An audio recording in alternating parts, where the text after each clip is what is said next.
Welcome into Falcon Park for another edition of your Auburn Double Days baseball here in this PGCBL clash. The Auburn Double Days take on the Niagara Ironbacks in a doubleheader today that's starting a little bit late due to some travel delays, but nevertheless, we've still got two full games ahead of us. I'm Ryan Story alongside Evan Carocchio on the call for tonight's contests. And Evan, you know, the Double Days have had an interesting past few days between the 4th of July weekend, the weather being crazy, out of control, hot. But, you know, we're getting two full games today. Yeah, I mean, the weather looks pretty clear here today. No wind at all. The American flag is stagnant out in left field, and the sun is somewhat out, a tad bit cloudy, but it doesn't look like it's going to rain at all in the forecast. So we should be able to get through these two games without any issues. But I say that because, like you said, we already had a traveling issue that got the game going just about a half hour late. So should be a smooth day of baseball here at Falcon Park. Yeah, I'm excited to see how this goes as the Double Days take on the Niagara Ironbacks, who sit at just 10-13-1 this season. And kicking things off for the Ironbacks will be Wes Thompson as he takes the first pitch for a ball. On the mound for your Auburn Double Days, it's William Baker III, the righty, starting on the mound for Auburn. He's making his fifth pitching appearance of the season, his fifth start as well, and he sports a 3-1 record so far. Yeah, he's been sharp for the Double Days all season, like you said. He comes into this one with an ERA of 5.63, and he has 3 wins, 1 loss, and this is his fifth appearance on the season. He has 24 innings pitched, giving up 26 hits, 17 runs, 15 earned runs. Been sharp. Yeah, but that last pitch nearly clipped Thompson right in the shoulder. Thompson steps back into the batter's box, unfazed, however. As there's strike one, I believe, as that makes it a 3-1 count. Clocked in at 85 miles per hour there for Baker. Starting off tonight's contest for the Ironbacks, it's Wes Thompson, followed up by Peyton Pinozzo and Kieran Cutler, the designated hitter. So after that pitch is fouled off, we've immediately got ourselves into a full count. And the Double Days had a game yesterday, but on the 4th of July, only went about 1.5 innings before being called due to rain, as that pitch is also fouled off. You know, it looked like the Double Days were in for a good one. They took an early 1-0 lead, but just weren't able to finish off the game as the rain was too much to overcome. But that would have been a fun game against Geneva. And then the game that I was on the 3rd, that game was a little crazy. They had to make it a 7-inning game because the heat, and there was a rain delay. As one's looped into center field and will drop in front of Teddy Monahan for a base hit.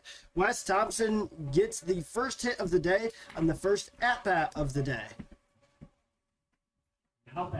Wait for Wes Thompson to get out there, first pitching at-bat of the day, and work a large count from Baker. I believe that was 7 pitches thrown from William Baker. So great for him to work a count and rip a single off of that to put the first Ironbacks runner on the board. Yeah, I'd say Baker's critique is definitely that he does give up a lot of hits. He allows a batting average of .277 on the campaign, but he still manages to get wins, and that's because he strikes out a lot of batters and limits big plays and total runs scored. Peyton Pinozzo in there facing an 0-1 count after taking a strike on that first pitch. Pinozzo batting .321 on the campaign. And wow, there are some bloated hitting stats on this Niagara Ironback squad, including Jordan Gallo, who's leading the team with a .491 batting average. He's not playing today. Neither is their second best hitter, Jordan Sifindilis. Anderson Haas Fenwick, however, is playing today. He's got a .396 batting average. As that's cracked into shallow left field and will drop for yet another base hit. So 2 quick singles given up by William Baker, even after getting Peyton Pinozzo into an 0-2 count. Good job there by Pinozzo to find a gap in between the third baseman there, Chase Moore, and the left fielder, Ethan Smith. Dropped it perfectly in the gap to work out another base hit. And we saw that Wes Thompson on that last play looked like he was going to try to steal second even before that ball was hit into the outfield. So we'll see if the Ironbacks remain aggressive on the base path. It's hit over to the shortstop. Jaden Madrid gloves it, tosses it to third, and the out is made. Madrid to Chase Moore for out number one on the fielder's choice. What a play from Jada Madrid. You heard it from the fans right away. He had to make that almost diving extended grab, running to his right, and his momentum carrying him to the right, was able to make the play to third base to get the lead runner. That's what you want to see out of your shortstop, to first off make a tremendous play and then get the lead runner out. That brings up Anderson Haas Fenwick. Fenwick, the extra hitter for the Ironback squad. He has the third best batting average on the team, batting .396. The double steal, and there's the second out. Beautiful throw from Bentavenga down to third to get out Peyton Pinoza. Jake Bentavenga behind the dish has a phenomenal arm, just displayed it there. The double steal, only one of the runners able to advance safely. Beautiful throw by Bentavenga, and an even better tag by Chase Moore to get the second out.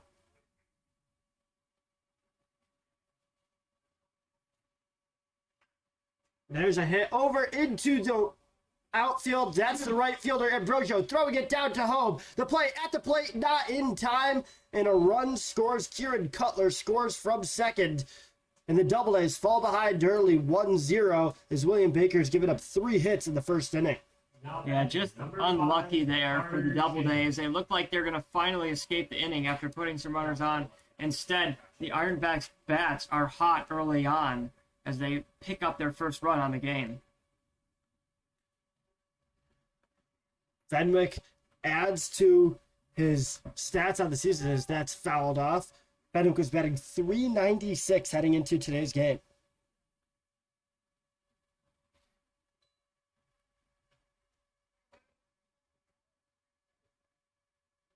That brings up Carter Shin, the fifth batter in the Ironbacks order. He's sporting number 5 here in tonight's contest. He's facing a 1-1 count against Baker. Shin this season hasn't played a ton for Niagara, only batting .167 through 8 games. But there's another hit into the outfield. This time, Ethan Smith underneath it for out number 3. So William Baker gives up 1 run in the top half of the inning, but the Double A's still just trail by 1 as we head to the bottom half of the first. See how the Double A's respond.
Back here, bottom of the first inning. The Auburn Doubledays are up to bat. It will be Jaden Madrid kicking it off for Auburn. Then Chase Moore and Teddy Monahan rounding out the first three batters in the Doubledays lineup as they trail 1-0 here against the Niagara Ironbacks. Pitching for Niagara today, it's Nolan Phelan making his debut on the mound for the Ironbacks. He's out of Finger Lakes Community College. Yeah, we can't unfortunately give you any stats about him because, like you just said, this is his first appearance.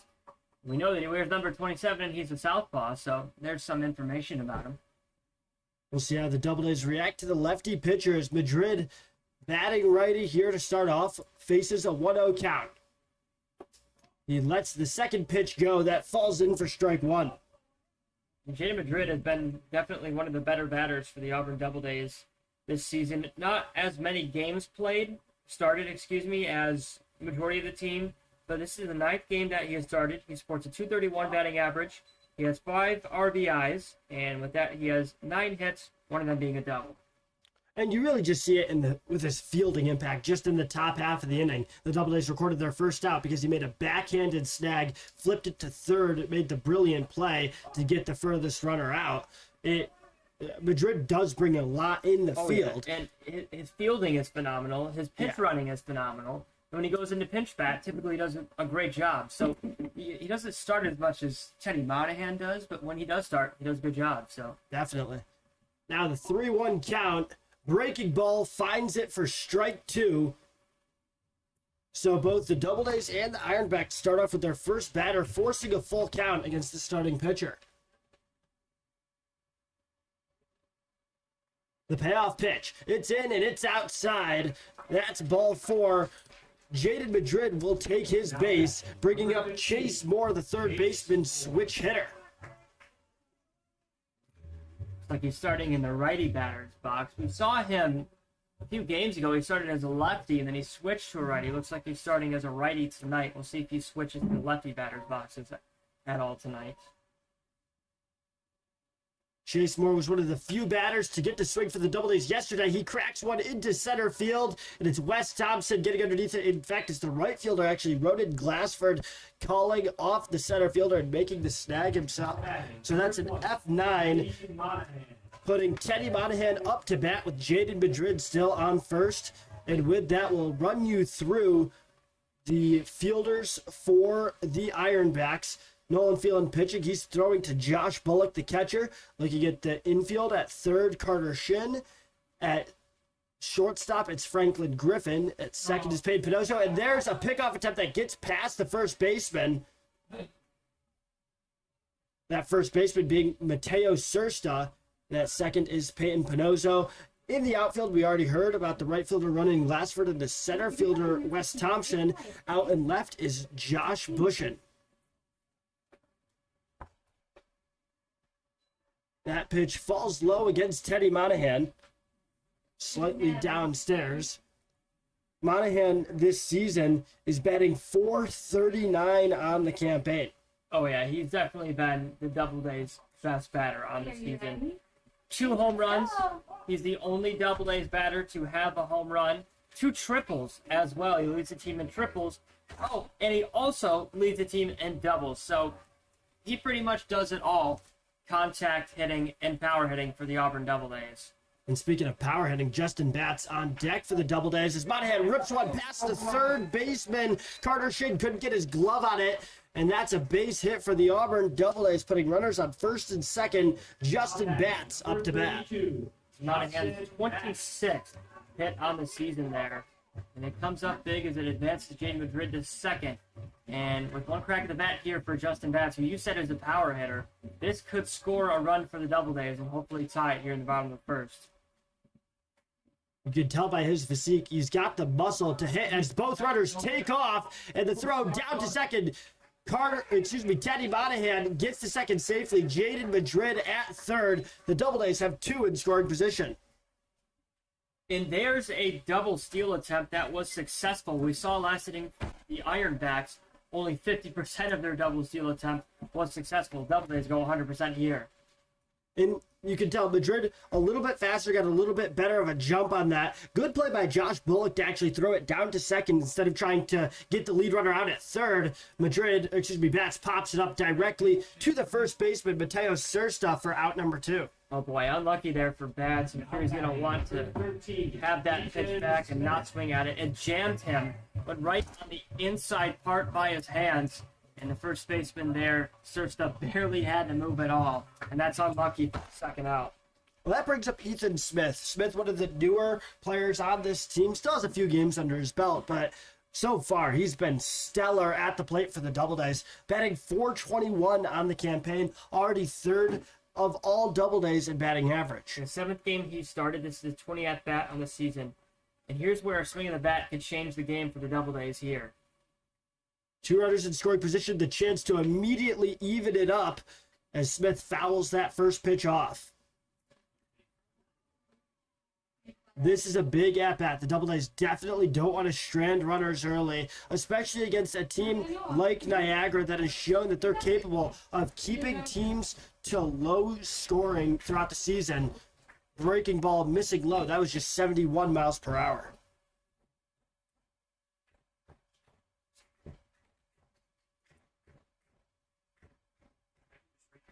Smith stepping back in. He was the outfielder that recorded the last out of the top of the first inning.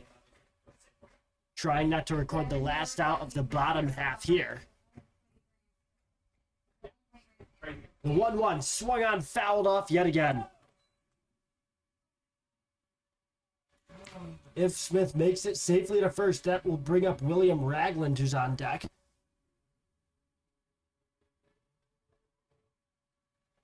The 1-2 count. Smith down to his last strike.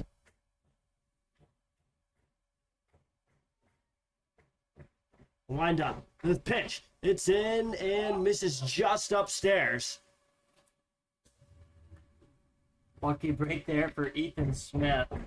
We thought you hesitated a bit because we thought that was going to be a potential strike and end the inning. Instead, that one's a ball. So good eye there by Ethan Smith, actually, to keep the at-bat going. He stays patient. Will he be rewarded? He swings at the breaking ball, fouls it off to stay alive. Smith has had no issues coming in contact with these pitches from Phelan, just hasn't been able to put one in play. Sometimes all you have to do is stay alive for a little bit in order to get the pitch you're looking for. The 2-2 with 2 outs. Fouled off yet again. Smith is hanging on by a thread. Phelan can't seem to put him down. Like you said, he's all over Phelan right now. He's following him off in either direction. All he needs is his pitch, and he's going to be all over it and put it in play somewhere deep. The 2-2 yet again. The pitch inside, and it gets away from the catcher, Bullock. And there's a run scored for the Auburn Doubledays. Actually, no, they're ruling it a hit by pitch, so Jaden Madrid is going to have to go back. So instead of a run scoring, the bases are simply just loaded. But that loads the bases for William Ragland, who now has the opportunity to put the Doubledays in the lead or at least tie it up as long as he gets on base. Ragland with not a lot of RBIs on the season, only 2 RBIs on the season. He needs to get a base hit here to first off get a few RBIs under his belt in the stat column, but give the Doubledays a lead. He supports a .240 batting average. This is the 12th game that he started. Huge moment for him. He fouls off that first pitch, but yeah, I mean, if he hits anything out of the outfield, it's almost certainly doubling up his RBI total on the season. Huge opportunity as the Doubledays have had a great first inning against Nolan Phelan, already forced him to throw 20 pitches. Now it's just to see if they can start scoring some runs.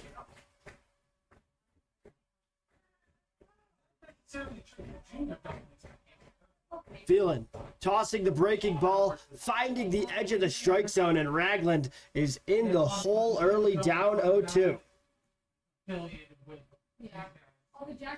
Ragland this season batting just .240 and is still looking for his first extra base hit of this season. We'll see if he can come back from this deficit. The 0-2 pitch is fouled off. Ragland taking a leaf out of Smith's book and opting to just foul it off, stay alive in the at-bat.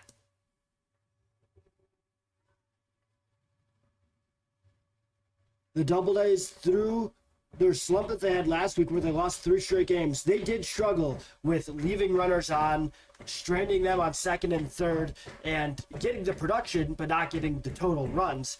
Trying to avoid that here. It's swung on, fouled off yet again. 4 pitches into the at-bat, and still no balls recorded.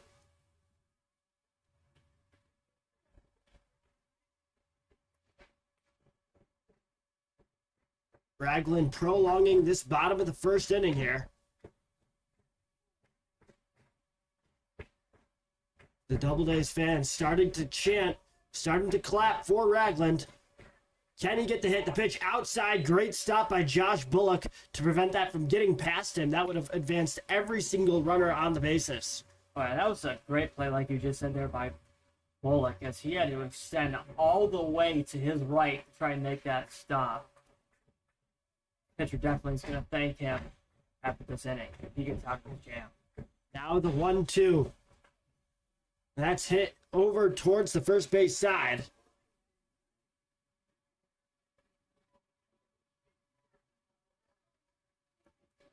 Ragland going to take a break, step back into the batter's box. We're approaching the 7th pitch of the at-bat. Smith on first, Monahan on second, Madrid on third. The windup, the pitch, and it's fouled off yet again. You certainly can't say Phelan isn't throwing strikes, but he just can't seem to get out of this inning. Yeah, Ragland just a tad bit late right now, obviously falling it off first base territory. He's going to need to obviously sit back a little bit on the ball, but try to swing a little earlier, so he's a tad bit earlier. You can put it on the left baseline. The 1-2 dips just low. Beautiful breaking ball that misses the strike zone. Good eye by Ragland not to chase. 8 total pitches, on to 9. The infield still playing back.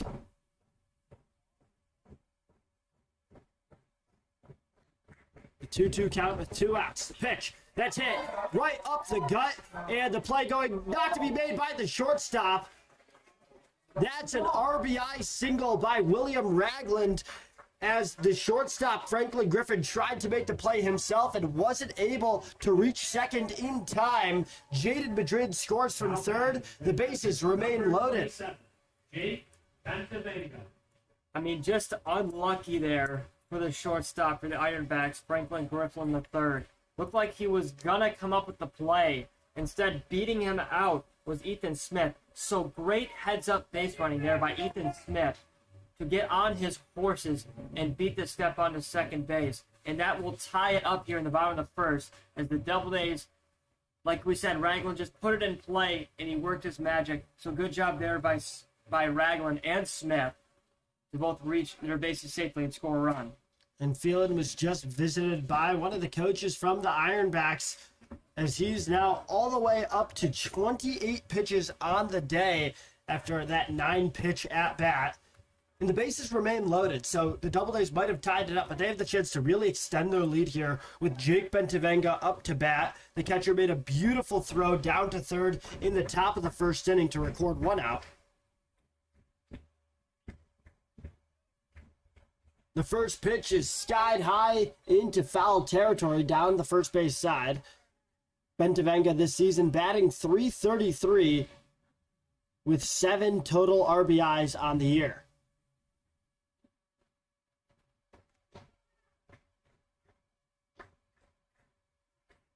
Long first inning, taking already 25 minutes. That pitch in there for strike 2. The second straight batter that Phelan's gotten into an 0-2 hole. We'll see if Bentavenga has as much success fighting back as William Ragland did.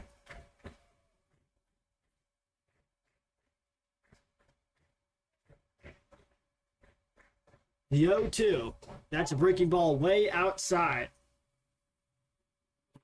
little bit of deja vu, from the at bat with Ragland there. That was another good stop again by Bullock to keep the runners on their bases. It was a little bit outside and downstairs, able to glove it to prevent runs from scoring. Pitch up the gut and fouled off over down the dugout, and that looks like it hit someone. Everyone seems to be on their feet. So it doesn't appear that anyone in the Ironbacks dugout is injured, which is definitely a good sign, because that ball was bladed hard over towards the right side. Still 1-2. It swung on, fouled off yet again. What is it about Phelan's pitching that's making it so the Doubledays can really catch a piece of it, but just can't put it in fair territory? And that one clocked in at 82 miles per hour, so not the fastest pitch that the Doubledays have seen this season. They just can't figure out Phelan's timing yet, apparently. They've at least got his number in terms of not being struck out, because it's a 1-2 count. And that fastball misses outside, 81 miles per hour. The Doubledays already have made Phelan throw just about 35 pitches in the first inning. That is huge for the Doubledays and very bad for Phelan if he wants to try to close out this game. Especially when you take into account that this is a doubleheader, as the 0-2 pitch swung on, and there's strike three. That ends the first inning. But the Auburn Doubledays managed to tie it up, still strand three, as we'll head to the second inning. Stay tuned for more Auburn Doubledays baseball.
Back here, top of the second inning, Josh Bullock up to bat for the Ironbacks as William Baker's first pitch of the inning falls in for strike one.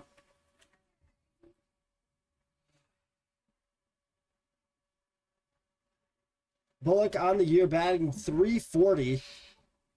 A very consistent batter. Doesn't have a ton of extra base hits, just 2 doubles, but still one of those guys who the Ironbacks can consistently count on to get on base.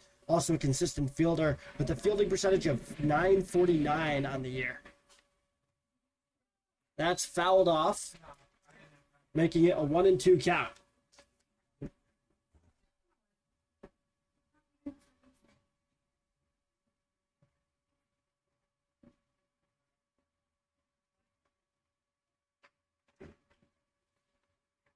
The 1-2 swung on, hit into the outfield. Justin Batts can't get enough up, as that's lost by the right fielder Michael Ambrosio, but he'll gather it in time to freeze Bullock at first. However, a 4th base hit of the game for the Ironbacks, and it's just the second inning. The Ironbacks are all over Baker here in 2 innings, not even 2 innings of play, but here in the start of the second inning. But they thankfully have only been singles, nothing huge. But Baker's going to have to settle in here. He knows that the Ironbacks are all over him and try to work some strikeouts. That first pitch against Josh Bushin misses the zone. Josh Bushin today, the left fielder for the Ironbacks, and with that, we'll take you through the fielders for your Auburn Doubledays. Catching for William Baker is Jake Bentavanga, as Baker tosses strike one against Bushin. In the infield, it's Chase Moore at third, Madrid at shortstop, William Ragland at second, and Justin Batts at first. In the outfield, Ethan Smith in left, Ambrosio in right, and Teddy Monahan in center. I'm looking at the stat sheet for the Ironbacks. They have 9 batters that are batting .300 on the season. You were talking about earlier that the Ironbacks, their stats are pretty crazy. Yeah, and they have one batter who's batting close to .500. That's Gallo. There's a hit down to first. Batts to Madrid. Back over to first, and the play not in time as William Baker couldn't get to first. Or the third couldn't get to William Baker at first in time, but still a great fielder's choice. Batts with a nice toss over to second records the first out of the inning. Good play there by Batts to field it and throw it cleanly to Madrid. He touched second base perfectly. And a good throw by Madrid, but beating out the throw there was Bushin. So it's only one out. It's still a great play, a great a great double play attempt by the Doubledays. It's a tad bit late. Yeah, looked like it was going to be a double play. Just the throws couldn't come in time. But yeah, still the first out of the inning is running. Glassford steps up to the plate. Glassford, the right fielder for the Ironbacks today. Batting .258 on the season. This is the 11th game that he has started. He has 1 home run on the season, 3 RBIs, triple and a couple doubles. He has 8 hits as well on this season. Clearly a big power bat for the Ironbacks. Certainly, as an extra base hit could potentially score that runner over on first, but right now Glassford's down to his last strike as he's taken the last 2 pitches looking. Baker hitting 87 miles per hour on that fastball. That's generally where we see him top out at around 87, 88. As there's strike 3, Glassford goes down swinging. So after, in the last inning, we saw Nolan Phelan end the inning on a strikeout. Now William Baker getting a K of his own as Mateo Sursta steps up with 2 outs on the board.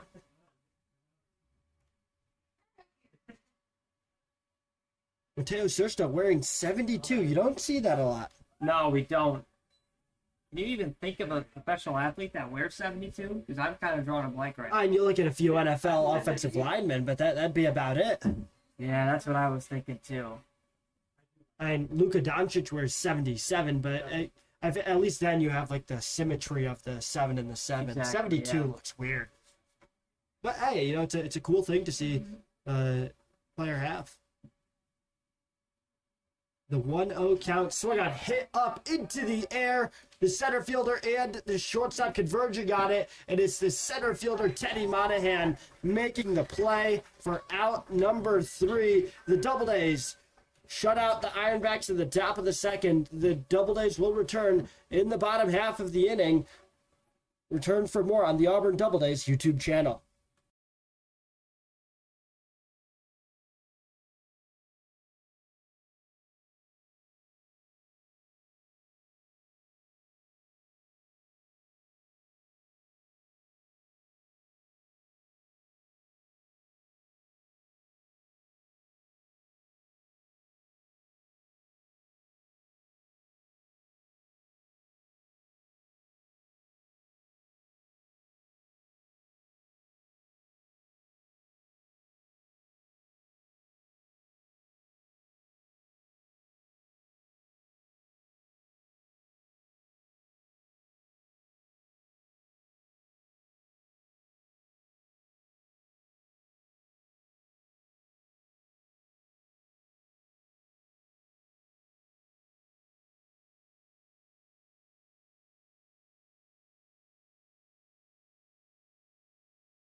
Back here, bottom of the second inning, and it's Dustin Wortham up to bat for your Auburn Doubledays. He'll be going against Nolan Phelan, still on the mound, as the Doubledays really shelled Phelan there in the first inning in terms of at least hitting his pitches, but couldn't tally the runs, stranded 3, but still scored 1.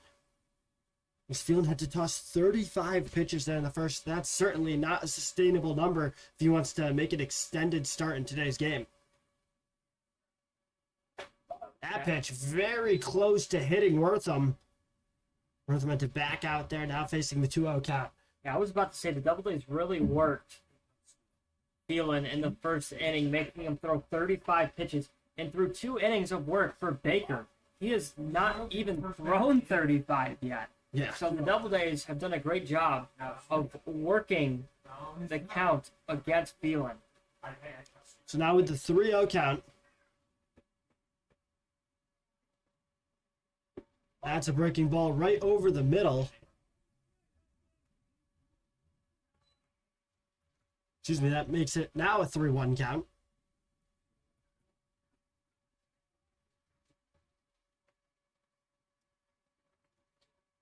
And swung on, missed. Wortham really taking a hack at that one. Couldn't connect on the 80-mile-per-hour pitch. Had some nice movement on it. Hey, Chad, did you know the Hurricanes won the Stanley? Yes, I did. Now, the full count. Wortham doesn't go. That pitch low. Wortham tosses his bat back to the dugout and will take first. His second straight inning, that Phelan has started off with a walk. Michael Ambrosio. And the Doubledays continue to rack up his pitch count. Michael Ambrosio up to bat. He picked up his first hit on the season, I believe a couple of games ago, here at Falcon Park. And the fans gave him a huge round of applause for getting a base hit. And now here, he could get another hit, and that would move around the runner. It would be huge for Ambrosio. By the way, that one hit, it was a double as well, so showing off a little bit of power in addition to his consistency at the plate. Ambrosio is a product out of Alfred State alongside his brother, Stephen Ambrosio, and they're both Auburn natives. So it's no surprise to see that the entire Doubledays fan base was rallying around them as they're from the area. By the way, a lot of these Niagara Ironbacks players are actually players who are from the upstate New York area, go to upstate New York colleges, a few Canisius, a few Finger Lakes Community College players. They're mostly American, or they mostly go to American colleges despite the team being located north of the border in Canada. Now, on the Canadian side of Niagara Falls, that is. As there's a bunt popped up into the air and it drops in fair territory. And the catcher not going to throw it down. Josh Bullock couldn't gather it. And that's an error for the Ironbacks that puts runners on first and second. You guys did a good job. Thank you, Bob.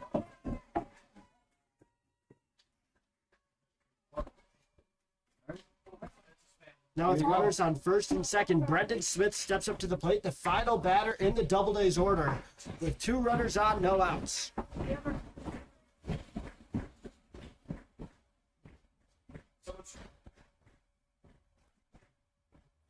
The first pitch, breaking ball, misses low and inside.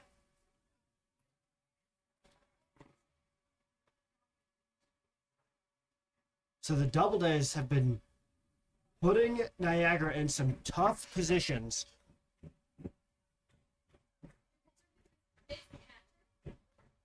What's his first?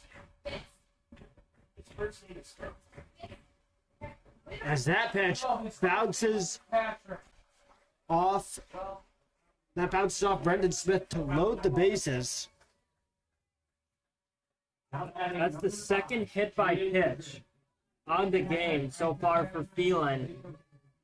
And he's just unlucky there, because that one just nicked him. As like you said, it bounced and hit him. So unlucky there. And here's Jaden Madrid, who walked and scored in the first inning. Back-to-back innings with that bat. He could do some damage here with a hit. And no outs. So the Doubledays have the runners on this time. Last time they had the bases loaded, there were 2 outs on the board. Now a 1-0 count facing Madrid. He has room to work with. He really just has to avoid striking out or hitting into a double play. Any other outcome in the Doubledays still probably walk away with a few runs here. We have a correction on the pitcher's name. By the way, it's Cam Fitzpatrick, not Nolan Phelan. Fitzpatrick not listed in their rosters. There's a great catch by Josh Bullock. Yes, Cam Fitzpatrick, not Nolan Phelan. Apologies for the mistake there. Cam Fitzpatrick entered this game with an 8.1 ERA through 5 games started this season. He's making his 6th start of the year. So now the 2-0 count in Madrid lets that drop in for strike 1. Fitzpatrick is about to toss his 50th pitch. And Evan, he hasn't even recorded his first out in the 2nd inning. Now, like I said at the start of the inning, the Doubledays have done a phenomenal job of working the count. Now the 2-1 pitch is outside. And Fitzpatrick is 1 ball away from walking in a run.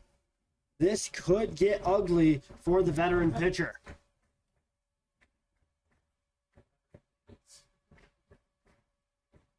The 3-1. Fitzpatrick has to be careful here. He leaves one up the gut, a hanging meatball that's hit into the outfield. The Doubledays will tag. Dustin Wortham will actually return back to third as the throw tossed in to Josh Bullock at home. Jaden Madrid flies out to center field. 1 out for the Doubledays. And a correction, the pitcher is Cam Fitzpatrick. Beautiful throw there by Weston Thompson, the center fielder, to keep all the runners on their bases and prevent a run from scoring. I mean, he got that in right on the money, too. It 1 hop right to the catcher, Bullock. So good job there by the runner on third base, Dustin Wortham, to stay there and not tag up. First pitch outside to Chase Moore. Moore flew out in his first at-bat. So now the Doubledays are in a little bit more danger. You still have just 1 out, but you really want to score at least 1 run, probably more, considering you had 3 runners on and no outs. If Chase Moore isn't able to do it, the Doubledays have Teddy Monahan on deck, who's probably their best hitter. I'm sure they wouldn't mind him stepping up to the plate. A 1-1 count with 1 out. The breaking ball gets away from Fitzpatrick. That misses outside.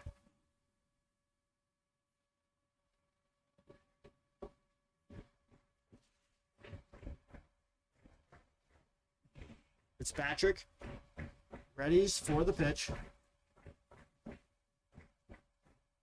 That's a breaking ball that swung on, hit into the shallow right field, and the play made by the second baseman, Peyton Pinozzo. There's the 2nd out of the inning, and Fitzpatrick might be able to pull something out here. 2nd time that Chase Moore has popped up. He's struggling to find his pitch against Fitzpatrick so far through 2 innings. And here's a guy that the Ironbacks do not want up in Teddy Monahan. Already on the game, he has a single and a stolen base that got left stranded in the first on third base. He could do some damage here with 1 swing of the bat. He takes that first swing and fouls it off. Some more information on Cameron Fitzpatrick. He's out of Genesee Community College. Stands 6'3", 230, just finished up his freshman campaign there. He only made 5 total appearances on the season for Genesee. Now we'll see how he can do against Monahan in their 2nd at-bat. And another beautiful stop by Josh Bullock. He's really had to test his athleticism and has been making some great snags.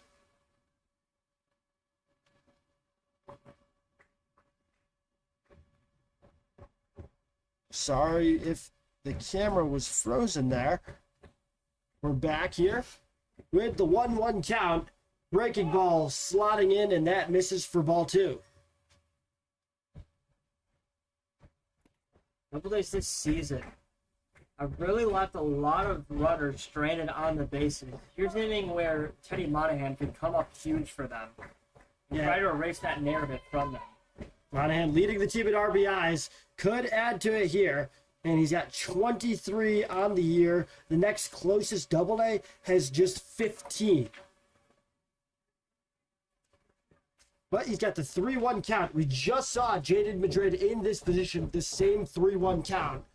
Now, can Monahan have a better outcome? The 3-1, that's fouled off.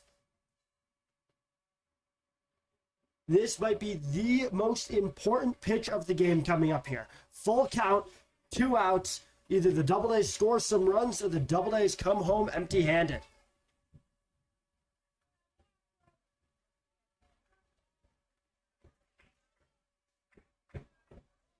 The payoff pitch. Monahan winding his bat. The kick, the throw, the runners take off, and Monahan strikes out. The second straight inning that the Double-A's have left 3 runners stranded due to a final pitch strikeout. Double-A's stranding 6 runners through just 2 innings, the maximum. We'll be back here in the top of the 3rd inning for more Double-A's action coming your way.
One piece related to RG3. Up to bat here at the top of the 3rd inning. It's Franklin Griffin for the Ironbacks, the final batter in the Ironbacks order before it flips back around to Wes Thompson, the leadoff batter. And Franklin Griffin, another guy with a, I guess, weird number. He's sporting number 0. And that might be more specific to baseball number where you don't see it a lot. When I think of the number 0, I think of Adam Ottavino. Oh, okay. When I was at Yankee Stadium, he pitched, and I saw the number 0 on his back. I was like, that just looks really weird. It does look weird. See, I think of 0, I go straight to Russell Westbrook, but that's just because my mind switches sports for that. That's because you're a Thunder bandwagon. That is because I'm bandwagon. Okay, let's not get carried away here. Let's not get carried away here. The 2-1 count. It's like calling you a Yankees bandwagon. No. 2-1. Hit directly towards the 3rd baseman. Chase Moore gloves it and tosses it over to Justin Batts for out number 1. We have seen some phenomenal baseball plays here tonight. Chase Moore took that one on a one-hop heater right to his gloves, able to have the reaction time to scoop it in a beautiful throw down first base across the diamond to pick up the first out. That brings up Wes Thompson. And really, to illustrate the difference in the total pitches thrown today, we've seen Baker throw, that makes his 34th pitch of the day.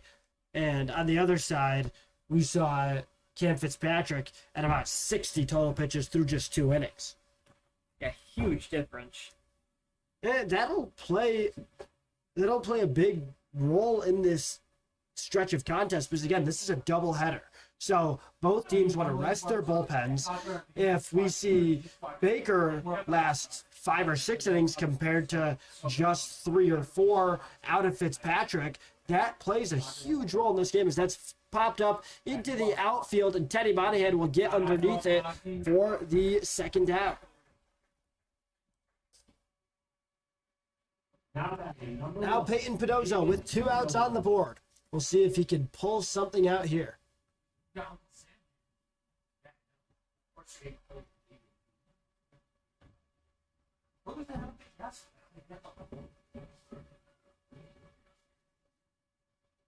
Pedozzo singled at his first at-bat, but was later caught stealing as he tried to take third from second and was thrown out by Jake Bentavenga. There's strike 1 against Pedozzo.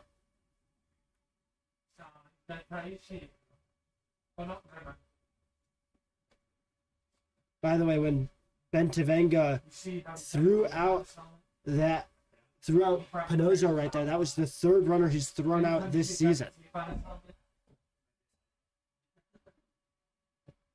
So a 1-1 count to Peyton Pedozzo.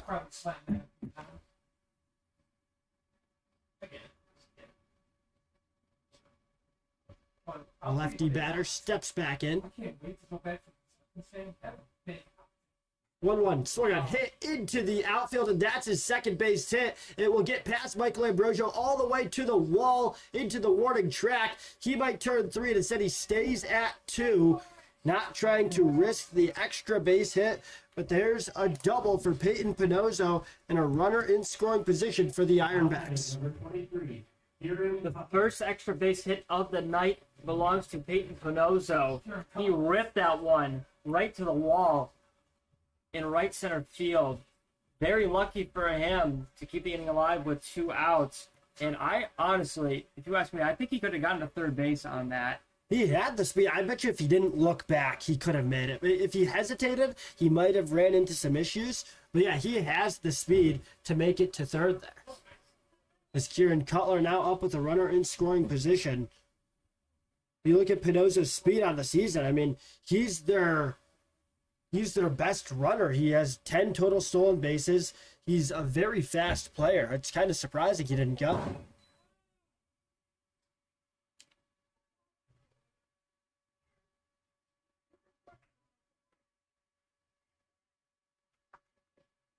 For any of you PGCBL fans out there, the Olean game versus Newark is in a rain delay, thanks to our friend in the comments.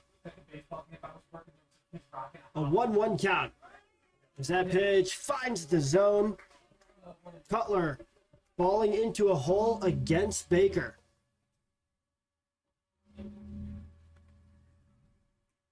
And here's the 2-strike, 2-out Undertaker Bell being played at Falcon Park. Huge moment for Baker here. Now the 1-2 swung on, missed, and Will Baker escapes the inning. Even with the runner in scoring position, Baker gets out of the jam. And now the Double Days, after stranding 6 runners through 2 innings, we'll see if they can have a bit more success and be a bit more efficient when they're up at the plate in the 3rd inning when we return on the Auburn Double Days YouTube channel.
Back bottom of the third inning, and it's Justin Batts up at the plate.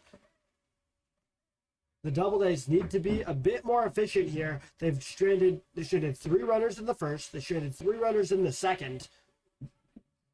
But at least it's a good sign they're getting people on. They just need to knock them in. And that's why I know that some advanced analytics have really phased valuing RBIs out of the game. And I think that might be where the old school guys, they might have a bit of an advantage there. Because RBIs are valuable. You need to hit in the big time moments. The 2-0 misses, makes it 3-0. We've seen so far Cameron Fitzpatrick has walked each of the opening batters to an inning. Excuse me, it's a 2-1 count. There's ball 3. So we'll see if he keeps that trend going of walking the first batter.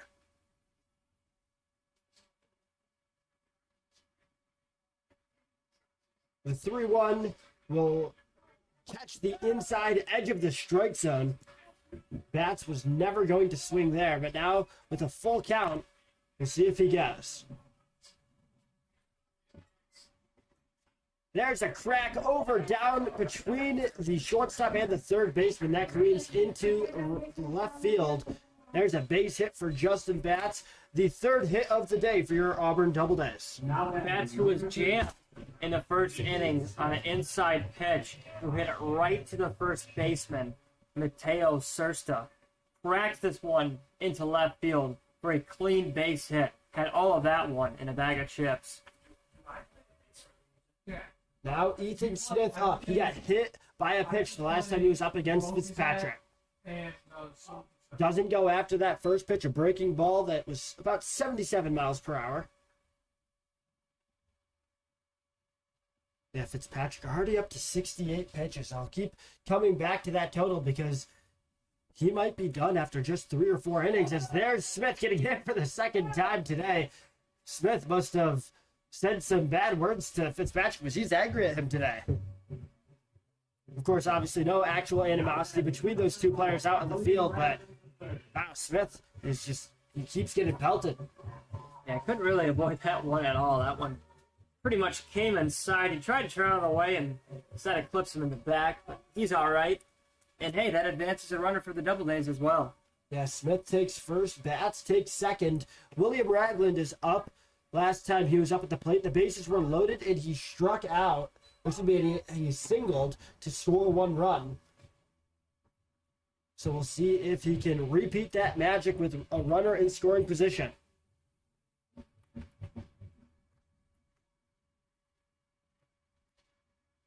After Ragland, it's Bentavanga. Bentavanga was the one who struck out with the bases loaded. 1-0 pitch falls in for strike 1.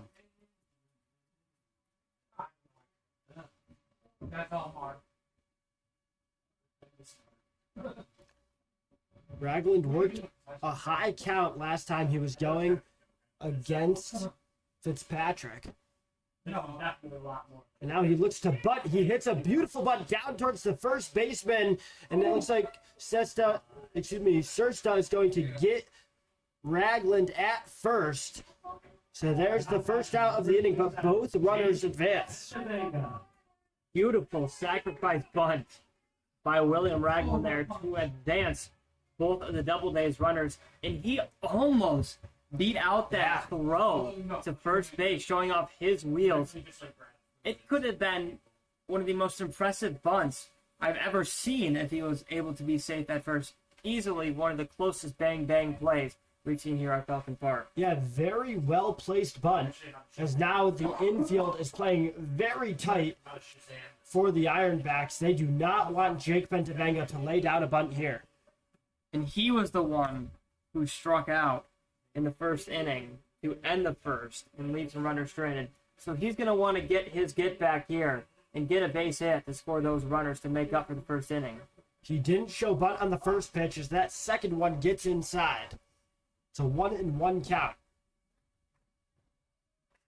Still just 1 out on the board, and there's no force out except for at first base because there's runners on second and third. Thanks for sticking with us as we're about an hour into this contest. That pitch misses outside. 75 total pitches thrown by Fitzpatrick. You beat me there. I was just about to say it. I mean, that's 25 pitches in inning. And He's not even done with the third inning. So, like we said, the Devil Rays have done a phenomenal job working the count. Bentavega down to third base, and Bat stuck in a pickle. He runs back to third, and now he's stuck. But the Doubledays, both Bats and Smith stay on third. And it looks like just one is ruled out. At least that's how it should be. Bentavega is standing on second, so it should be worst case scenario. Yes, Justin Batts is out. Ethan Smith stays on third. The Doubledays still have 2 runners in scoring position, but now with 2 outs. Now that number 33, Austin Wortham.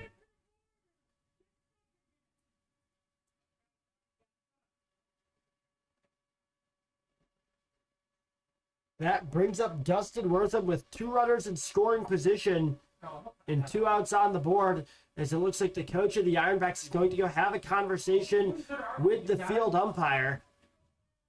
Smith gets priority over third. They're trying to see who should be ruled out here. He might touch the beds. Be a third. You know, I'm mind blown right now. Like, if I was an umpire in this situation, I definitely would have to call a timeout and try to figure out, what just happened and what the ruling is. But I'm pretty sure Justin Batts should be the one that is out, and that should still be the correct call.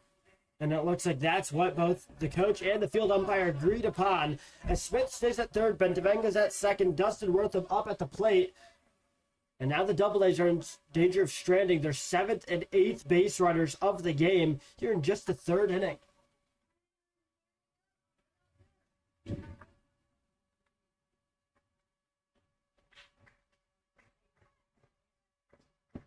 Camera is fixed. Sorry for the delay there, as that first pitch falls in for strike 1.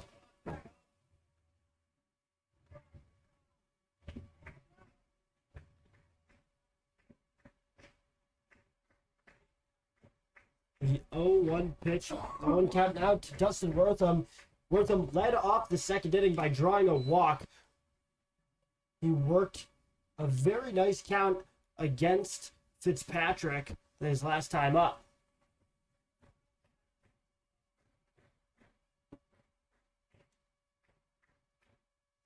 Now with 2 runners on, we'll see if he can advance over to first, maybe load the bases again, but we'll have a tall task ahead of him doing that as he fouls that off, gets behind in the count 1-2. Michael Ambrosio on deck.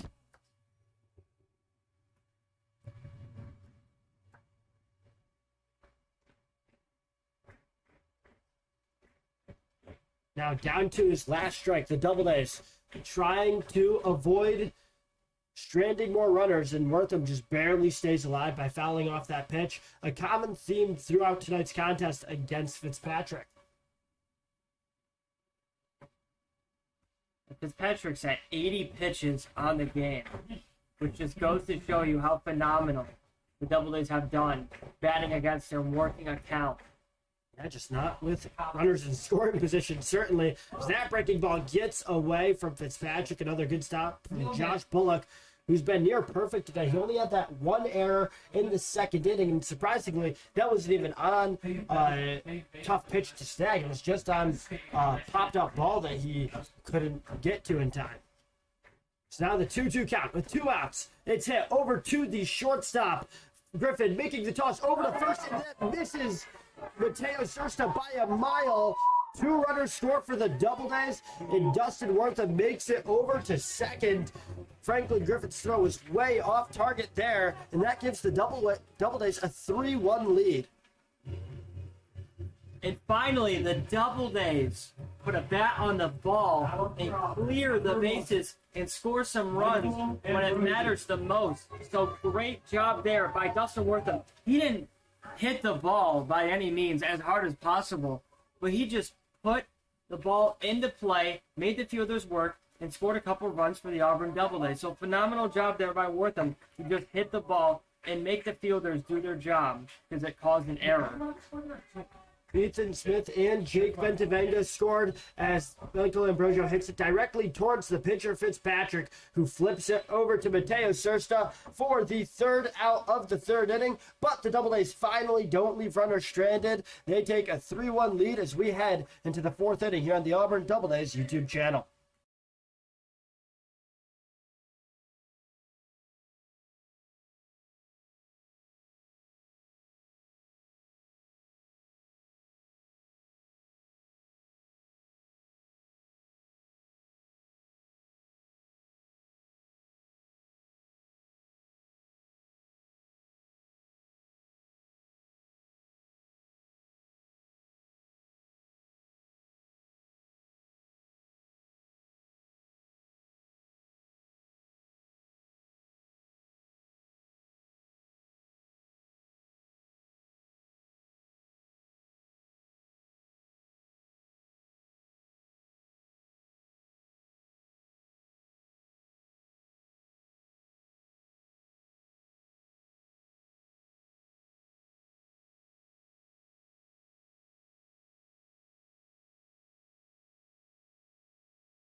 Back here, top of the fourth inning here on the Auburn Doubledays YouTube channel. I'm Ryan Story alongside Evan Carocchio as Haas Fenwick steps up to the plate.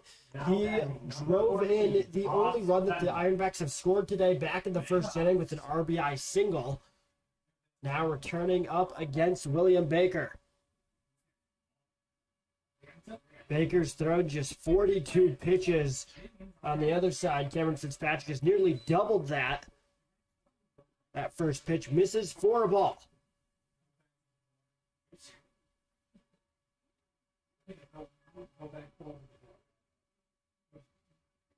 And that gets between the legs of Jake Bentavenga, goes back to the backstop. So far today, we really haven't seen any accuracy issues from William Baker, and that's been one of the reasons why he's been successful, even though he's been giving up some base hits. As Justin Batt's going to gather that, flip it over to his pitcher, William Baker, for out number one. Now batting number 5, Carter Shin. So after Fenwick grounds out Carter Shin up to bat, Shin flew out to end the first inning. And that was an inning, if you remember, where the Ironbacks were kind of rallying. They only scored one run, but it could have been more. Sorry about the camera issues. We're trying to work on that as that's hit over to the third baseman, Chase Moore, throwing it over to Justin Batts for out 2. Chase Moore's been sharp tonight over there at third base. One of the couple plays that he has made tonight, one of the first plays that he made was exceptional. So fun to watch. A bouncing ball that he grabbed, was able to throw it on the run. He's been sharp over there at the hot corner. And again, sorry about the camera issues. We'll flip out our cameras at this half inning in order to make sure that there's no more issues. But nevertheless, Josh Bullock up to bat with a quick 2 outs. The Ironbacks haven't been able to leave the infield this half inning. Baker's first pitch was an 87-mile-per-hour fastball that blazed right past Bullock for strike 1. There's a breaking ball missing just inside. That one just missed. Beautiful pitch there by Baker. You can hear it from the Doubledays fans. They thought that one was close as well. That pitch inside, getting very close to Bullock.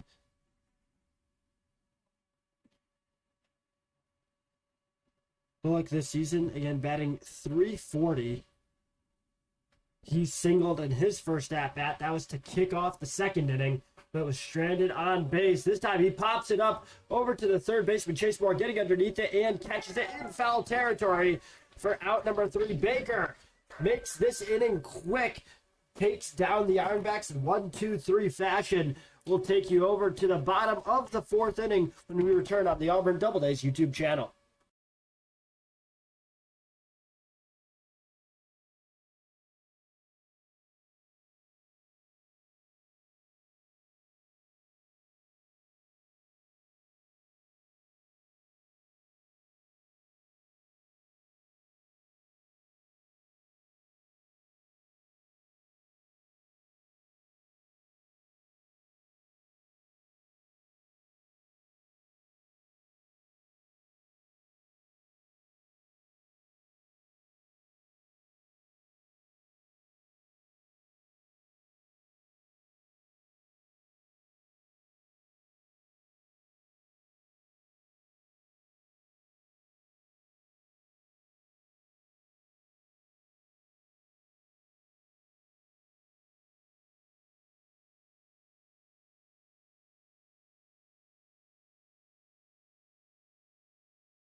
We're back here for the bottom of the 4th inning. 3-1 Auburn Doubledays. Leading off for the Doubledays is their last batter, the 10th batter in their hitting spot, the designated hitter Brendan Smith, who was hit by pitch on one pitch in the bottom of the 2nd inning. And we have a new pitcher in for the Niagara Ironbacks.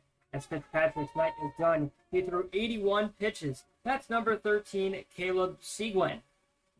First pitch to Brendan Smith is hit over first base side, and it is ruled a foul ball. Wow. Looked like it went just there over the glove of the first baseman, Mateo Sursta. Instead, it is just foul to the right of the first base line. So Brendan Smith clearly all over Caleb Seguin. Yeah, Seguin, actually a native Canadian out of Welland, Ontario. So one of the Canadians repping this Canadian-based team. He goes to Fanshawe College, which I can't say I've ever heard of before. But, yeah, he's a pitcher there for the Falcons. And Seguin supports an ERA of 4.50. This is his 5th appearance on the season. And he enters the game with 6 innings pitched, giving up 2 hits, 7 walks, 4 strikeouts. Working with an 0-2 count to Smith. The next pitch he swings and misses at. There's the first out here in the bottom of the 4th. As Seguin, through 3 pitches, works a strikeout. Yeah, 1, 2, 3 took down Smith. That was a nasty 3 pitches, even though Smith almost got a base hit. Yeah, he was robbed of the base hit there. It just went to the right of the first base foul line. Here's Jada Madrid as the lineup will flip over for the 2nd time tonight. He lays down a bunt, but pulls back. That one misses for a ball downstairs. Counts 1-0 with 1 out. Seguin tossed that one in at 81 miles per hour there. Missed the zone by quite a bit. Madrid in this one, 0 for 1. In the second, he flew out to center field And here's a hit into center field. A drop for a base hit in between Weston Thompson and Ronan Glassford. Madrid will go to second base with ease for a diving double for the speedy Jada Madrid. Yeah, sorry that our camera is frozen right there. Don't know why it's having these issues today. Now that is number 15. Working to fix on that right now. But Jada Madrid slapped that one in right center field for a base hit. How did the timing and stuff work out? I know I was early before, but We're working on fixing our camera right now. We apologize, but Chase Moore steps up. We'll do a bit of a radio broadcast right now. Chase Moore steps up to the plate. He's 0 for 2 on the night with 2 flyouts, 1 to right field, 1 to second base. As we have our camera working, we apologize. Should be working on your end now on the YouTube end. Madrid's off second, Seguin's giving him a look. Counts 0-1 to Moore, the lefty, who switched hit. He was a righty to start out the game. He's now a lefty. Counts 1-1 to him.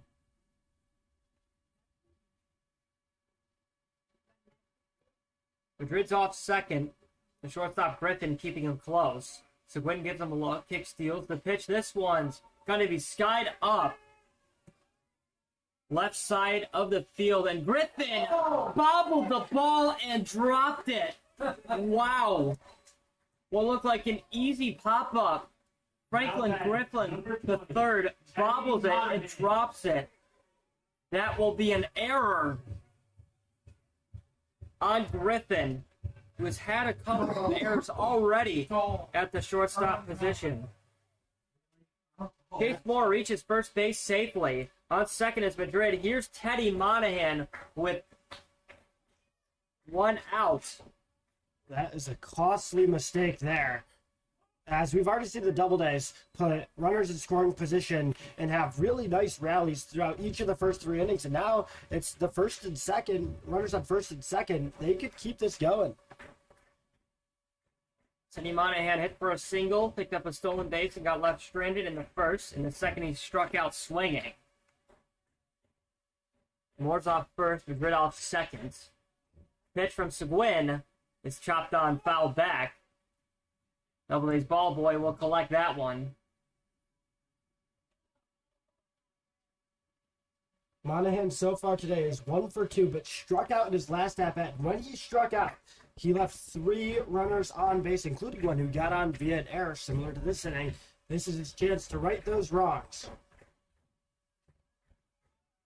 And there goes the runners on a double steal attempt. They both are safe. Great heads-up base running by the Auburn Doubledays in this game. 2 successful double stolen base attempts. Both runners have wheels in Madrid and Moore. They're stealing more than Robin Hood right now, and they're getting away with it. Just very well-executed plays and well-timed plays. Honestly, the throws down haven't even been close. The 1-2 on the way to Monahan. He ropes this one in the left field, and it drops for a base hit in front of Josh Bushin. Madrid will score with ease. The throw will cut off Moore from scoring. An RBI single for Teddy Monahan to make it a 4-1 Auburn Doubledays score. now batting number 32. Beautiful hit there from Teddy Monahan. As soon as it came off his bat, he knew that was landing fair, away from any outfielder, but also great base running from Chase Moore. I know with a crack like that off the bat, he probably thought he was good to go home, but the third base coach held him up because Josh Bushin was ready to throw that ball in. And here's Justin Batts. And there goes Monahan to second. The catcher pumps fake the throw, does not throw it. A stolen base for Teddy Monahan. They're going to try to deke out Chase Moore. Instead, he does not go. 2 runners in scoring position again for the Doubledays. Let's see if Batts can capitalize. And with that, I believe that Teddy Monahan moves to first on the Doubledays in stolen bases this year. That was his second of the game, bringing him up to 10 total. He does it all for the Auburn Doubledays. Fielding at center field, extra base hitter, hits home runs, gets stolen bases. Now I want to see him pitch. I think he could work out. What's the hurt? Especially, a game like today, a doubleheader. You have the time. Might as well let him toss a few innings. 2-0 to Batts is inside, almost clips him. 3-0 count to him. And, you know, center fielders, they have pretty good arms, so I'm sure that Monahan could easily reach, you know, high 80s if he were to pitch. High 80s might be a little aggressive. Oh, come on. It's Teddy Monahan. You know, he can do a lot of things. I'll give him low 80s. All right, low 80s. Monahan, if you listen to this game in the future, Ryan Story doesn't believe in you. Now batting for the double days. Well, at least Justin Matt's getting to first, though, on that walk. And the double days have bases loaded yet again. It seems like every inning they're in this situation. The bases loaded siren has gone off here at Falcon Park. Ethan Smith, who has been a ball magnet tonight, 2 times at the plate. He has been hit by pitch both times. He scored in the third. He could do some damage here with one swing of the bat. 4-1 double days. The pitch from Seguin is fouled off into the stands, a souvenir for the young fans here at Falcon Park. 0-1. Ethan Smith really has not had an opportunity to pick up a hit after being hit twice by Fitzpatrick. The 0-1. That's in there for a strike, and just like that, Smith is down 0-2. No balls, 2 strikes, 1 out. All runners off. First base and third base positions playing just about in on the grass. Seguin gets his signs from his catcher. Looks at Monahan off second. Kicks, deals the pitch. This one bounces in the ground. A beautiful stop by the catcher to keep all runners on their bases. That was spiked well before the plate. Counts 1-2. Josh Bullock has been on point today, and that kind of tracks with what he's been all season. He has a fielding percentage of .949, only given up 3 errors on the year. Breaking ball is hit first base side, foul. Smith stays alive. Almost 1 hops into the pen for the Ironbacks. So now, just like that, still a 1-2 count. The pressure is on for Smith as the bell has gone off here at Falcon Park. All runners off their bases. Double H fans are clapping, making some noise. The 1-2. This one's fouled off again. And here goes the Double Days yet again working a count against another Ironbacks pitcher. Yeah, Seguin isn't getting that pitch count as high as we saw out of Fitzpatrick, but when you have to go through so many batters, naturally it's going to go up a lot. He's still going through his first inning at 20 pitches. The 1-2. This one misses for a ball. And Bullock is doing just a phenomenal job behind the dish tonight as that one was spiked in the ground to the right of him. He's able to stop it again to prevent another run from scoring.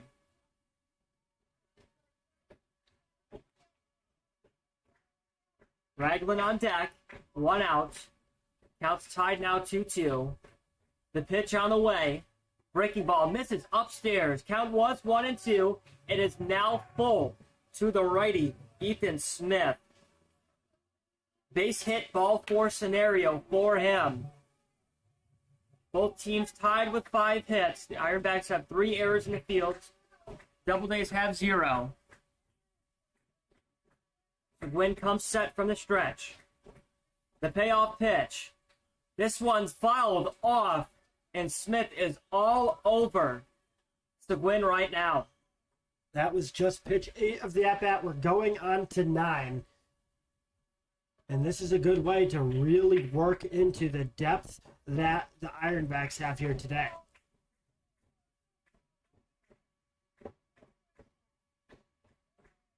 Three, 2. This one, look out, hits him right in the helmet. Tried to duck out of the way of it. Instead, it ricochets off his helmet. Goes towards the Double Days dugout. A run will score. 5-1 Auburn Double Days. Smith a bit shaken up. He's getting checked on by his assistant coach. He appears to be okay, all right. But way to use your head there, Ethan Smith. And that scored a run. Getting hit by pitch for the 3rd time tonight. Ethan Smith is going to need to take an ice bath after this one. He must be a ball magnet or something, because that was wild. And yeah, I wonder why he looked shaken up. That was a hard pitch that bounced right off his helmet. He kind of turned away. And when you get hit in that back of the head, it hurt. That's almost the worst place you can get hit because that really hurts when the collision happens there. But luckily, he's standing on first and looks okay. Yeah, he's being checked on, like I said, by the assistant coach for the Doubledays. Moore scored on that one. Monahan advances to third. Bats on second. Obviously, Smith on first. And a timeout was just called by the Ironbacks. A timeout has ended. It was the head coach for the Ironbacks to call it. There's one out here in the bottom of the fourth. 2 runs have already come in for the Doubledays.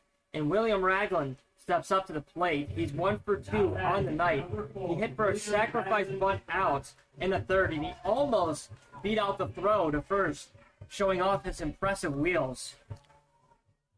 And again, we saw the similar situation in each of the past 2 times he was up. He's had runners in scoring position. The first time he singled and drove in a run, and now he has the chance to really keep that damage going. The 0-0 breaking ball misses upstairs. Count is 1-0.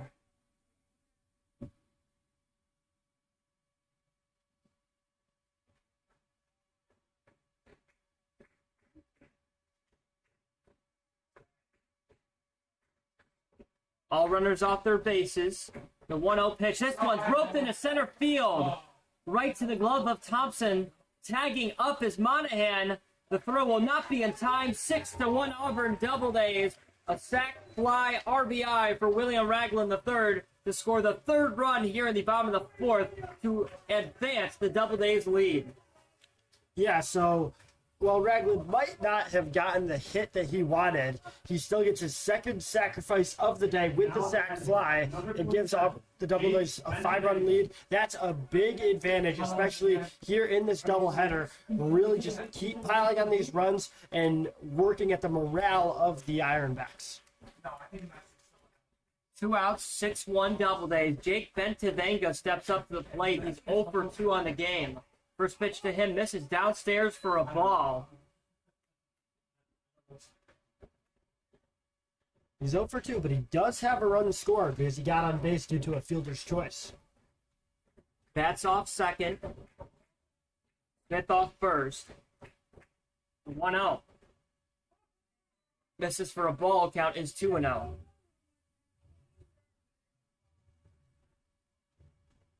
This is another long inning here in the first game of tonight's doubleheader. Thanks to the Doubledays really working the count against Seguin. I believe he's very close to 30 pitches and not even a full inning of pitching.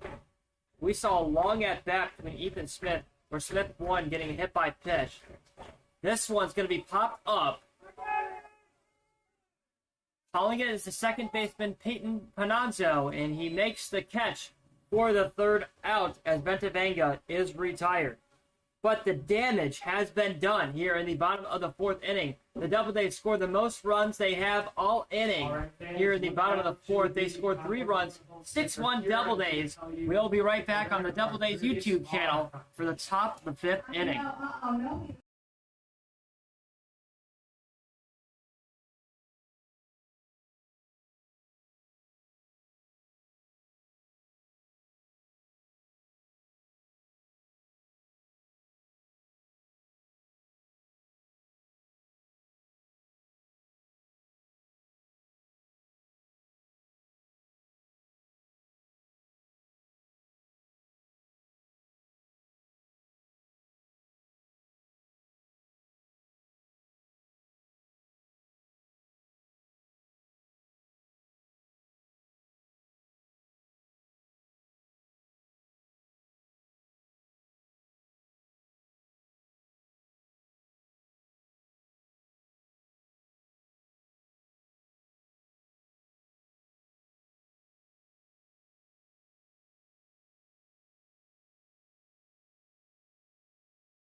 Top five, 6-1 Auburn Doubledays. A huge bottom of the fourth inning for the Auburn Doubledays, where they scored 3 runs against the new pitcher, Seguin. It was a huge inning for them offensively. Baker still out there on the mound for the Auburn Doubledays. First pitch to the left fielder, Josh Bushin, misses for a ball, and we are underway here in the top of the fifth. And Evan, that's why I really emphasized the pitchers here and their total pitch counts, because you look at it, we saw on a per batter basis, Cam Fitzpatrick really had much more of those long battles than we saw out of Seguin there in his most recent inning. But Seguin's still putting up about 30 pitches in one inning. We haven't seen Baker come close to that. He has 52 now through just over pitches, 4. yeah. I mean, that's a much different level and exactly what Auburn needs here through this doubleheader. 3-0 count to Bushin, went for a fielder's choice and got on in the second. Next pitch misses for a ball, so 4 straight pitches pick up ball 4, and that is the first walk of the game given up there by Baker. You know what, I'll take that on the chin. That might have been the announcer's jinx there come into effect.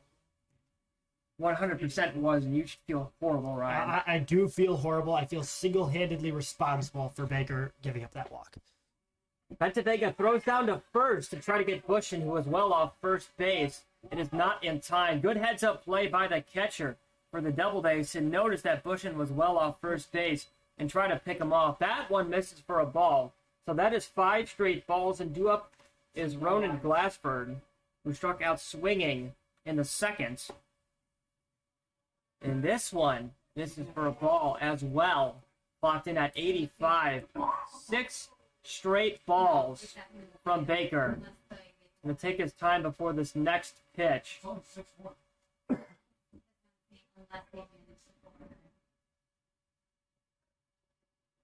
The pitch, this one finds the zone, and that ends the streak of ball thrown by Baker. It's 2-1 to the lefty Glassford.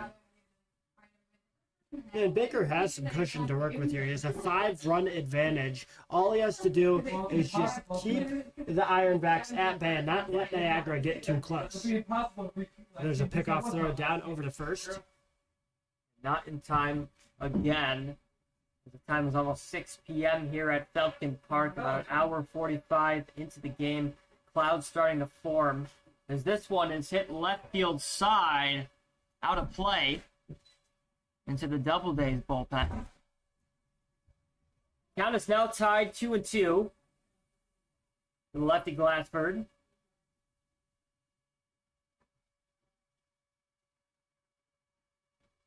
Baker's already got 2 strikeouts on the game so far. The 2-2, this one fouled off.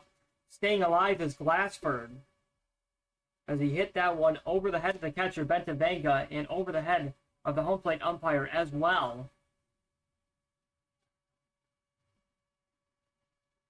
So Baker's going to come set, still working with the 2-2 counts.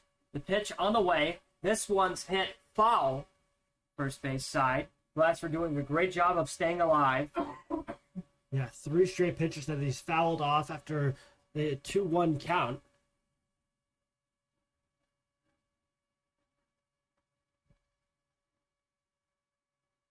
He's going to take a break to mentally reset here. He just hasn't been able to figure out this pitcher today in Baker.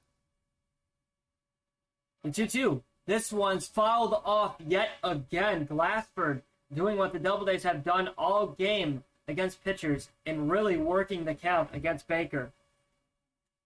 Josh Bushin was taking off there, had a really nice jump on it, and would have easily made it to second had Glassford not swung at that. We'll see if he stays aggressive here. He's still playing off the bases. That one misses for a ball, and Vega throws down to first, and it took bats off the bag, but he was able to keep the ball in front of him to prevent the throwdown going into right field. So good job there by bats to keep the ball in front of him to prevent the runner from going to third. Count is now full to Glassford. The payoff pitch on the way. This one fouled off. I mean, this has been a very long at-bat. We're about to reach double-digit pitches. But it seems like Baker's velocity hasn't trailed off at all. He just tossed an 86-mile-per-hour fastball. The 3-2. This one's hit short on the ground to Ragland. Collects it, takes his time, but decides to go to first for 1 out. Could not get the leading runner, Josh Bushin, as he was too fast coming off of first base. So good play there by the second baseman, Ragland. Not try to get the lead runner who would have been safe. Instead, get an out. So there's 1 out here in the top of 5th. There is a runner in scoring position for the Ironbacks. And with that, that will bring up number 72, Mateo Sursta, who flew out to center field in the second. He took a big hack at that last pitch. Could not catch it. A 1 count with 1 out. Pushing off of second. Madrid's going to stand behind him. So Bushin knows that his presence is known. The pitch, this one's fouled off. And just like that, the count is 0-2. And this is what we saw against Glassford there.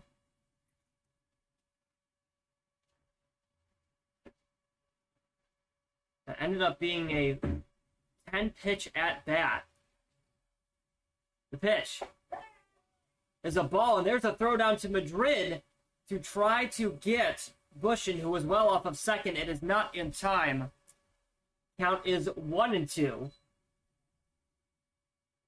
the lefty Sursta. Yeah, look at Sursta. He's got a very steep swing. It plays into the more modern analytics. If he's going for power when he gets a piece of it. Breaking ball misses upstairs. Bentavenga with a good stop and good jump. As Bushin was well off second. So just like that, the count is now tied 2-2.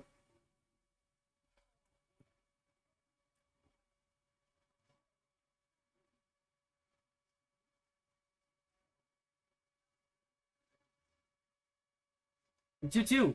This one's fouled off, and the Ironbacks are taking a page out of the Doubleday's books here in the top of the 5th and really working the count against Baker. By the way, there's a pinch hitter on deck for the Ironbacks. That'll be Jordan Gallo coming in. And Gallo, he's the number 1 hitter on this Ironback squad. So the Ironbacks certainly bringing in some reinforcements. That's strike 3 going down swinging is Sursta. That's the second out here in the top of the 5th. And here is the pinch batter that you just talked about, Ryan, who leads the team in a lot of hitting categories. Scary for the Doubledays with the Ironbacks having a runner on second base, as Franklin Griffin III's night is done.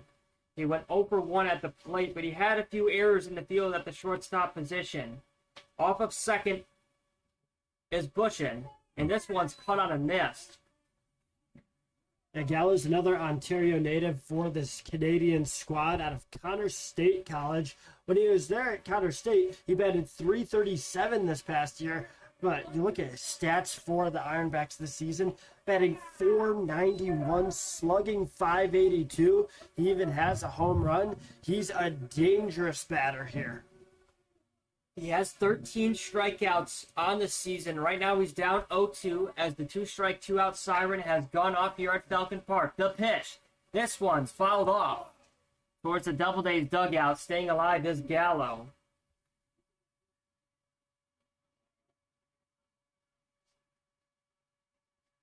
I'm not sure how many pitches Baker has left in him, but to get a strikeout here would be huge. The pitch.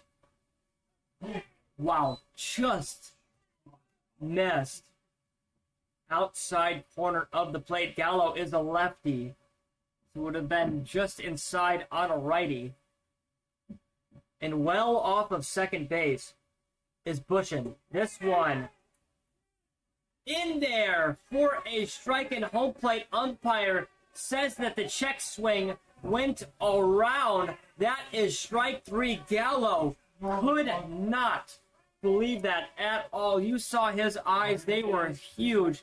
Did not agree with that call at all. Home plate umpire says that he went, and that will do it. Here at the top of the 5th, no runs come in. A walk was given up. That runner was left stranded. 6-1 Doubledays. We'll be right back for the bottom of the 5th on the Auburn Doubledays YouTube channel.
We are back for the bottom of the 5th. Another new pitcher for the Ironbacks here in the bottom of the 5th. That's number 15, Owen Newman, an Ontario product. First batter he's going to face off against is Dustin Wortham, who's 0 for 1 in the game so far. Walked, then hit for an error in the 3rd. First pitch to him is in there for a strike. We are underway here in the bottom of the 5th inning. Newman comes into this one with an ERA of 9.53, 0 wins, 1 loss. This is his 4th appearance on the season, and he has only pitched in 5 2/3 innings, giving up 10 hits. Yeah. Working with a 1-1 count to Wortham. And while his stats might not be that impressive, his array of pitches is really what sets him apart as that pitch fouled off by Wortham.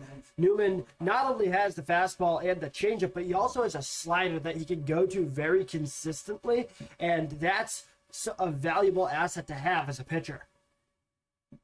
The 1-2 swung on a miss, and Newman making his presence known.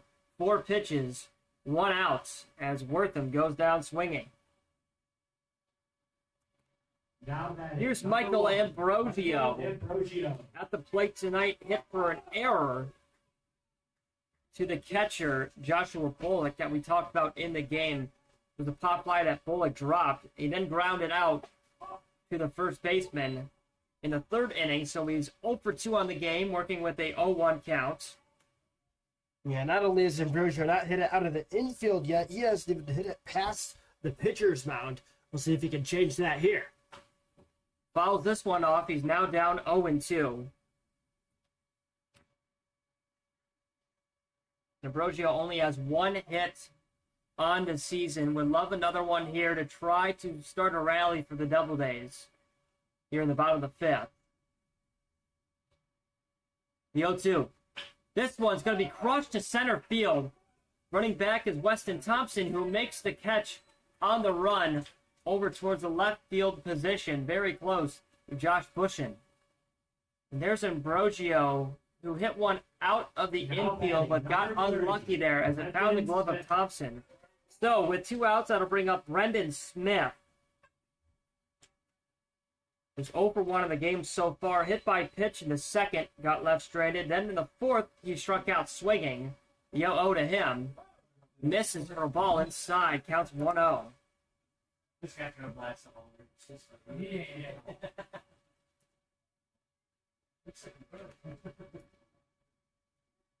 The 1-0. This one's roped on a line. Foul. Just left of the 3rd base line.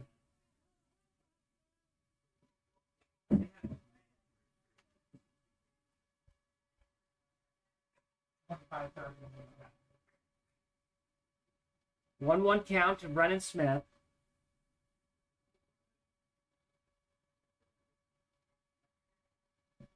The pitch from Newman.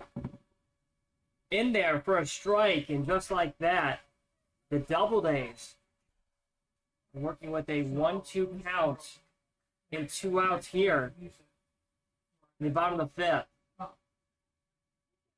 The 1-2. That misses for a ball. Counts now tied 2-2. Smith was really frustrated when he struck out last time. Certainly wants to avoid doing that again. This could be his last at-bat, potentially, of the day. The 2-2. Swung on a miss, and Smith goes down swinging. Again, 3 up, 3 down, no hits, no runs. Newman with an impressive outing in the bottom of the 5th. That'll take us to the top of the 6th inning, where the Ironbacks are going to try to get some runs back, down 6-1 to the Doubledays. We'll be right back on the Auburn Doubledays YouTube channel.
Number 19. Top 6, 6-1 Auburn Doubledays. Weston Thompson leads this one off for the Ironbacks as the lineup flips over for the second time tonight for them. Baker still out there on the mound for the Doubledays. The pitch, this one in there for a strike. We are underway here in the top of the 6th. Breaking ball that clocked in at 74 miles per hour. The 0-1. Field umpire says he did not go. Good job there by Bentavenga to check regardless in case he saw a different thing. 1-1. This one's going to be roped into left field for a base hit. Chase Moore just missed that one on the diving attempt. A single for Weston Thompson, who is now 2 for 3 on the night. Yeah, this is just Thompson's 3rd game as a Niagara Ironback, and he entered today with just 3 total hits in his career with Niagara, adding 2 onto that to just 3 at-bats today. Peyton Panozzo has a single and double so far in this one. Both times he was left stranded on the base paths. Working with no outs, and Thompson off of first by a large margin. First pitch to Panozzo misses for a ball. And Bentavenga stood up, got in front of the plate, saw that Thompson was dancing around, and looked like he was going to throw it down to first. Pump faked him out and did not throw, and Baker kind of told him, settle down a little bit, don't worry about the runner. 1-0. This one's roped into right field and will drop for a base hit in front of Ambrosio.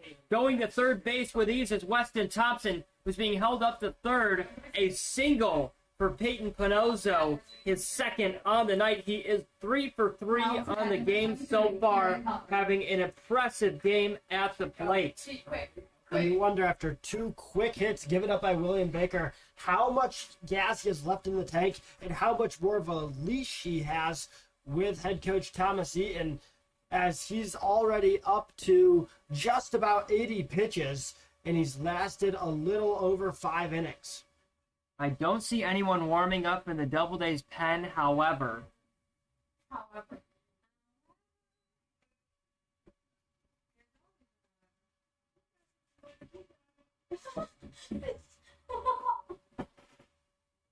Here's Kieran Cutler. 0 for 2 on the game. The pitch. Home plate umpire says he did in fact go. The count is now tied at 1-1. Thompson 90 feet away from scoring. Panozzo off first. That's doing a good job of keeping Panozzo close. Cutler struck out swinging in the third. 1-1 to him. This one's going to be hit just foul. Just to the right of the first base line.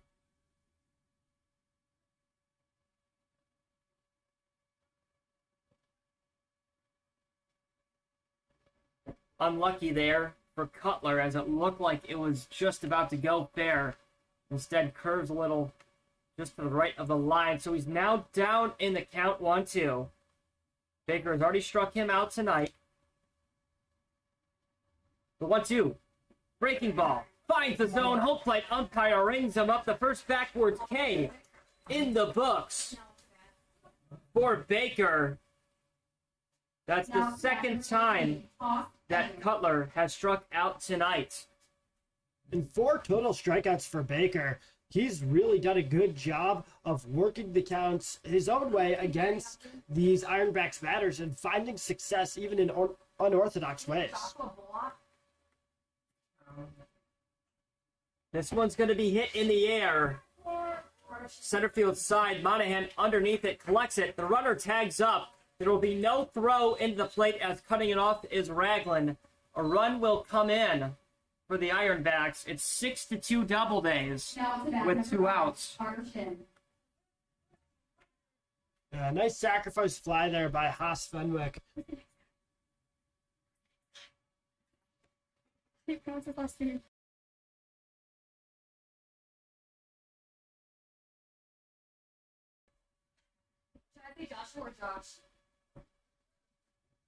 That pitch inside. Shin is 0 for 2 on the game so far with a fly out to left field in the first and a ground out to the glove of Moore in the fourth. He's working with 2 outs and a runner on first. He rips this one into left field. Looked like it had a lot of distance on it. Goes right to the glove of Ethan Smith, the left fielder, and that will end the inning. A sacrifice fly scores 1 run for the Ironbacks. They leave 1 stranded. 6-2 Doubledays. We'll be right back for the bottom of the 6th inning on your Auburn Doubledays YouTube channel.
Bottom 6, 6-2 Auburn Doubledays. The lineup will flip over for the 3rd time tonight for the Doubledays. As the leadoff batter, Jaden Madrid, steps up to the plate. He is 1 for 2 on the game so far. He walked and scored in the first. Picked up a stolen base there. Flew out to center field in the second. Hit for a double in the fourth. Picked up a stolen base. First pitch to him from Newman. Misses for a ball. And we are underway here in the bottom of the sixth inning. Ironbacks have 7 hits on the game. Doubledays have 5. That one misses downstairs for a ball. We're in the field. The Ironbacks have 3 errors. And the Doubledays have 0. So far, for them in the field tonight, they have been perfect. That misses for a ball. 3 straight balls to Jada Madrid, who already has a walk so far in this game.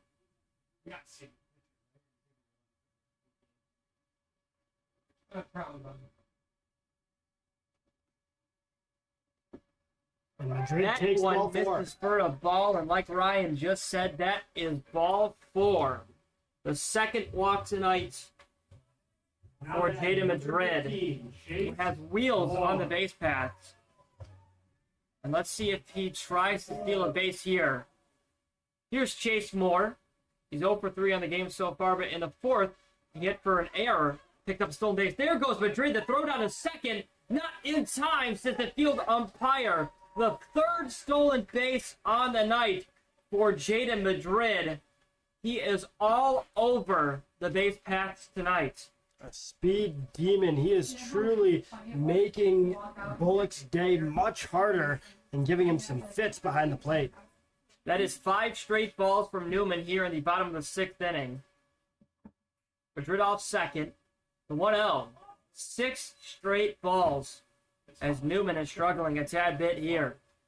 By the way, I know how I mentioned earlier today how Teddy Monahan took over first place on the Doubledays and stolen bases by getting up to 10 today after stealing 2 bags. Well, right now, it looks like Madrid is with his 3 stolen bases, has gotten 1 away from that with now 9 total on the season. There's a swing and a miss from Moores that ends the streak of balls thrown by Newman. 2-1 count to Moore, who's sticking with the left batter's side of the box, as this one goes right to the glove of Newman, and we have a pickle here as Madrid is going to try to avoid the tag. There's the throw to the third baseman. Madrid going back to second, runs into the third baseman. He gets tagged out. And if he didn't trip there, he had a little bit of an edge getting to third. But yeah, just that trip. However, Chase Moore still able to get to second. No real damage done there. The lead runner got out.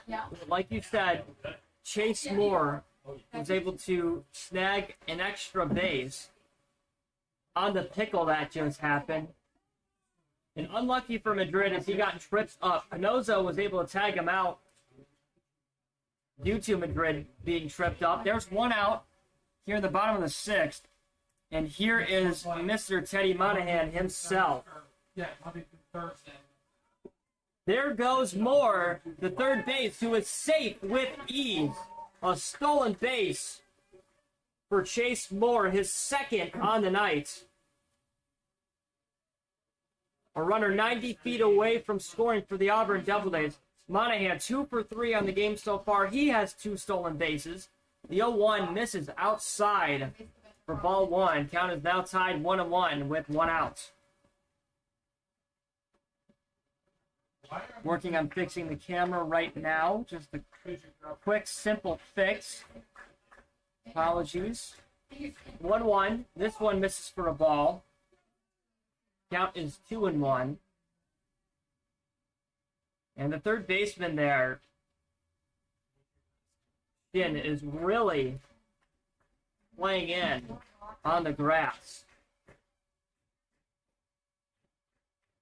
This one misses for a ball. 3-1 count to the righty Monahan. Yeah, I'm surprised at how close these fielders are playing just because Monahan's such a violent batter and such a consistent batter. I don't think the Doubledays are going to just have him take a sack bunt here. They're going to have him swing away. That's in there for a strike. No swing from Monahan. Count is now full.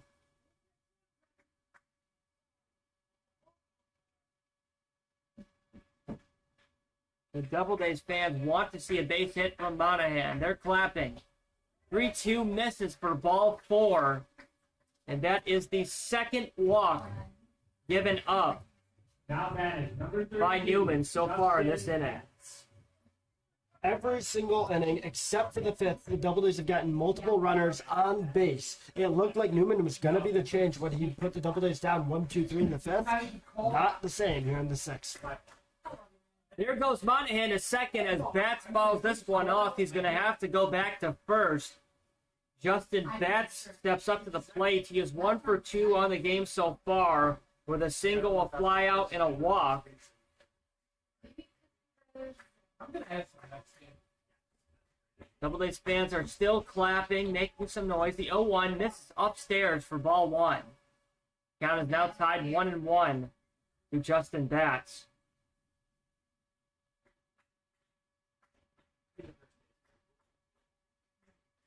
Newman gives the runner off of first a look, and he will throw back lightly over to Sursta to try to intimidate Monahan a little bit, try to keep him on first base.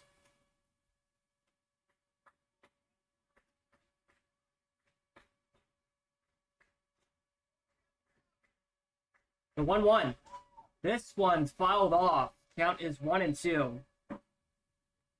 Monahan really wants to pick up his third stolen base of the day, but each time Batch just continues to foul it off and force Monahan to return to first.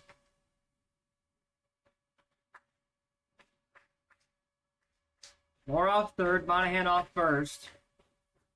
The pitch. Fouled off again. Count is still 1-2 with one out. That one clocked in at 84 miles per hour from Newman. Trying his best right now to strike out Batts. Another slow throw over attempt, by Newman there. Again, just trying to intimidate Monahan and keep him on the back. Newman looks at Monahan. No, usually. The 1-2 misses for a ball upstairs and outside. Count is tied 2-2.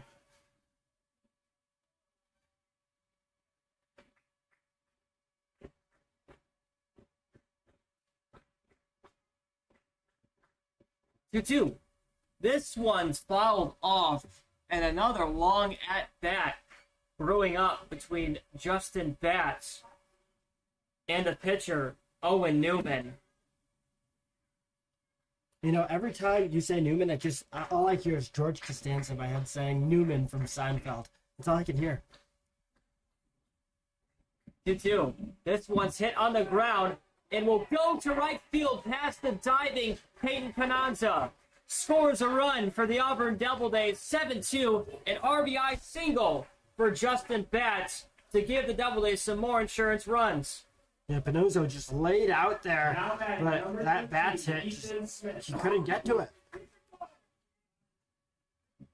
An RBI for Justin Batts to score Chase Moore at 7-2 days. And with that, that will bring up the fifth batter, Ethan Smith. Ropes this one in a center field. Running back is Weston Thompson. It falls in between Thompson and Josh Bushin.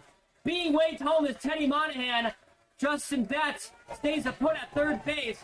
An RBI double for Ethan Smith to make it 8-2 Auburn Doubledays. This is getting out of hand in the best way possible for Auburn. The 8-2 lead, they're getting the hits. By the way, that was just the seventh hit of the day for Auburn, tying Niagara. They have the same amount of hits, but now Auburn is really capitalizing with runners in scoring position. Ethan Smith finally rewarded after he was hit by a pitch in 3 straight at-bats tonight. He gets rewarded with a double and scored a run. William Ragland steps up to this one. He is 1 for 3 on the night. And he hits this one right to the glove of Peyton Panozzo, who barely had to move a line out off of one pitch for Ragland. Just unlucky there. Tried to hit it in the right field and drop for a base hit. Instead, it's right to the glove of Panozzo. The Doubledays now could potentially leave 2 runners stranded, both in scoring position, but they've already got their 2 runs this inning. They're happy. Here's the catcher, Jake Betabanga. 0 for 3 on the game so far, with a strikeout, a fielder's choice in the third where he scored, and then a fly out in the fourth. He's working with a 1-0 count. The pitch. This is for a ball. Count is 2-0. On deck is Dustin Wortham. If Betabanga reaches first base safely. Smith off second, bats off third. The pitch. In there for a strike, says the home plate umpire. Count is 2-1.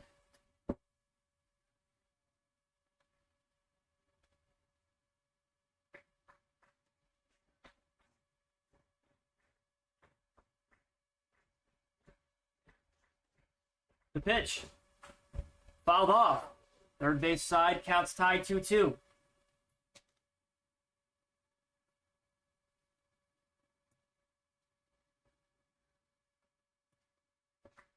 Strikeout scenario here for Newman to try to leave some of the Doubledays runners stranded. But for Betabanga here, one swing of the bat opens up the game even more. The 2-2 fouled off. Well out of play, first base side. Newman up to about 40 pitches. And this could be his last batter faced. The Doubledays would end after this. They wouldn't return in the 7th inning unless somehow the Ironbacks tallied 6 runs in the top half of the 7th. And this is for a ball. Count is now full to Jake Betabanga. Base hit, ball 4 for him. The strikeout needed for Newman. Both runners off their bases. The payoff pitch is going to be hit right to the glove of the shortstop. Throw to first is in time, and the Doubledays leave 2 runners stranded, but that doesn't matter as they scored 2 runs here in the bottom of the 6th inning, making it 8-2 Auburn Doubledays. We're going to make our way to the top of the 7th, where the Ironbacks need 6 to tie it. 7 to lead. If they don't get 6, the game will be done in the top of the 7th. We'll be right back on the Auburn Doubledays YouTube channel.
Top of the 7th, a huge inning for the Ironbacks. They're down 8-2. Both teams tied 7 hits. They need 6 runs to keep the game going into the bottom of the 7th. If they don't, then the Doubledays will win it, as it's a 2-game doubleheader. And the first pitch, Josh Bullock, is in there for a strike, and we are underway here at the top of the 7th. And by the way, looking at the prior time these 2 teams, actually, there's a shot over to the first baseman, bats, flips over to Baker for out number 1. But as I was saying before I was so rudely interrupted by the play, the last time these 2 teams played, Niagara actually won 16-6. Wow. just a much different game. And I believe that was also a mercy rule, if I remember correctly. Yeah, that was a mercy rule through 7 innings. So the Doubledays have really flipped the script here against this Niagara squad.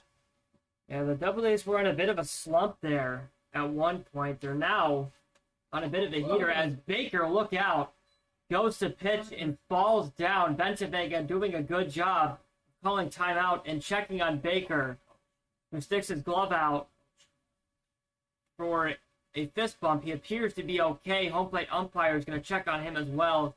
So is Madrid and Moore. And the trainer goes out there as well, and so does Thomas Eaton. So everyone is going out there to check on Baker, who pitched and fell off the mound. He appears to be laughing out there on the mound and seems to be okay. He's going to wave everyone off and tell them, hey, I'm all right. Don't worry about me.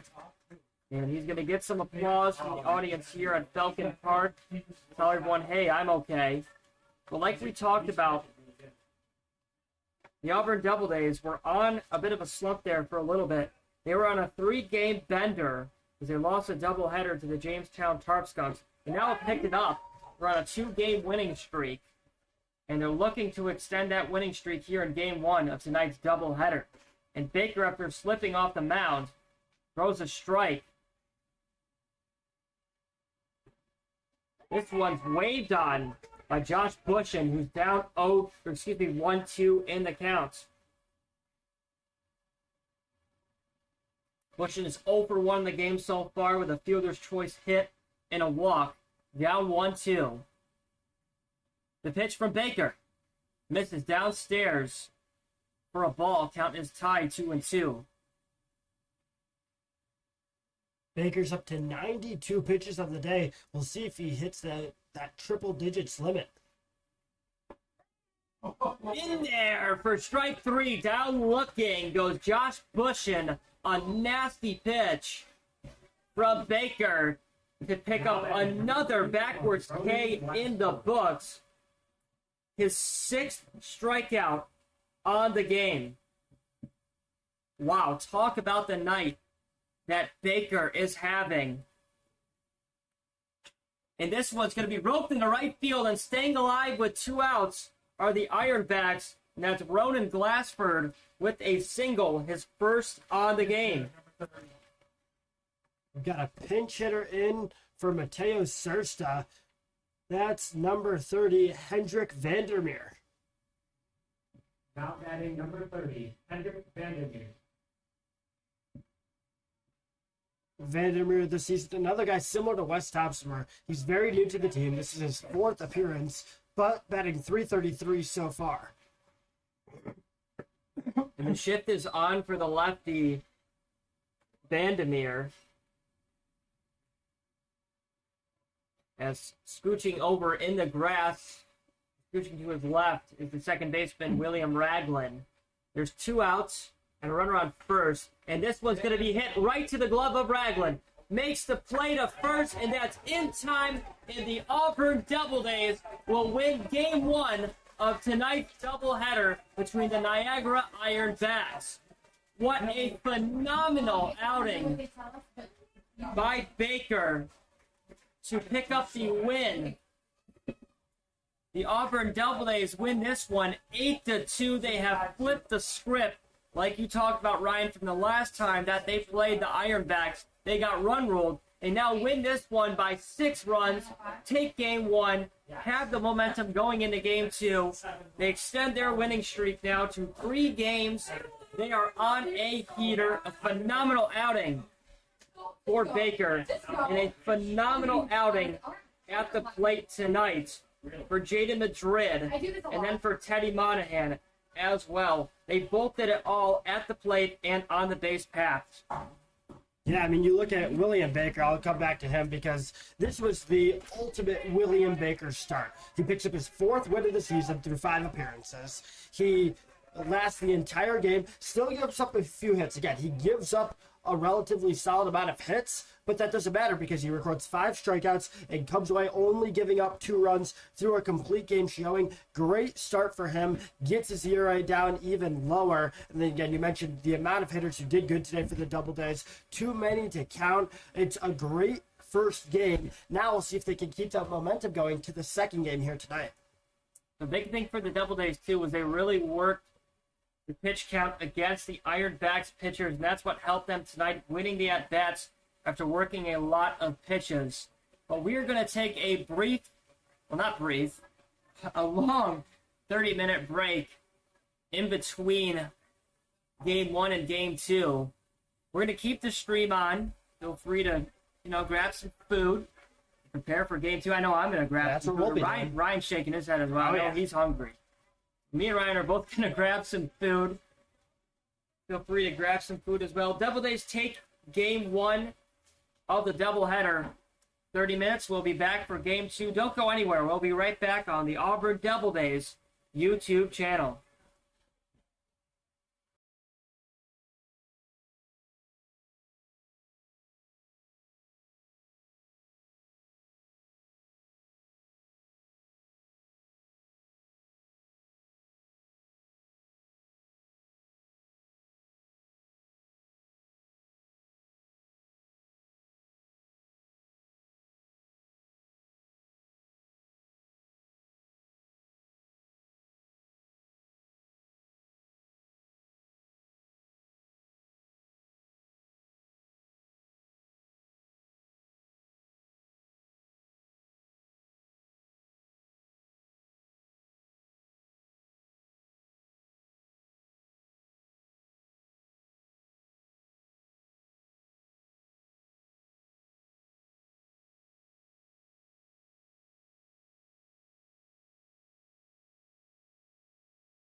Now batting number 3. We are live for Game 2 of tonight's doubleheader between the Auburn Doubledays and the Niagara Ironbacks. The Doubledays took Game 1 with the final score being 8-2.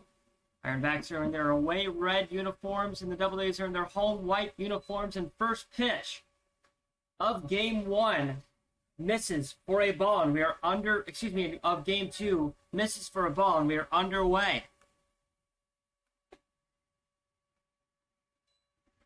You're just joining us. I'm Evan Crocio, joined alongside by Ryan Story. Hitting right now for the Ironbacks is Michael Gregus, who's playing center field, wearing the number 3. We're fixing our camera right now. He swings and misses at that one. Wow.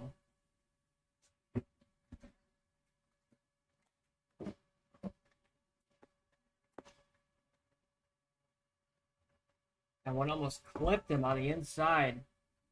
He still swung at it. This one almost clips him again. This time, no swing. Count is 3-1. The pitch. This one, a dead ball off the foot of Gregus. Count is full. He's going to limp around a little bit. Take his time before this next pitch. Number 36, Sealer, out there on the mound for the Auburn Doubledays to start Game 2. The 30-minute break is up. Ryan got some food to eat. I did not. We talked about getting food. Ryan got a chicken sandwich. Yeah, I'm gonna save that for after the game. Right now, I enjoy the fries. Didn't even share any with me. Well, that's on you. You got to be more assertive. Come on, Evan. Gregus works a walk. Start out Game 2 with a runner on the bases for the Ironbacks. And here comes Cooper Martin, the shortstop for the Ironbacks. We did not see him play in Game 1 at all. On deck after him is Jordan Gallo, who we saw pitch bat for Franklin Griffin III in the first game. Yeah, Will Sealer, he's the pitcher in this game, and he's making his 4th appearance with the Doubledays, has a 1-0 record and a 6.06 ERA. He's pitched just about 16 innings so far this season and gives up a batting average around 250. Up first is Gregus. Pitch. That's in there for a strike. Count is tied 1-1 to the righty Martin. The first baseman for the Auburn Doubledays is Braden Michelson. From right to left, Michelson. Second baseman, Nacho Gonzalez. Flynn Shoup, shortstop. Third baseman, Miles Fontaine. There's a pickoff attempt there by Sealer. It is not in time to get the diving back Gregus. In left field is Burt Maxim. Center field, Teddy Monahan. And then right field is Stephen Ambrosio. That one misses for a ball. Count is 2-1 to the righty Martin.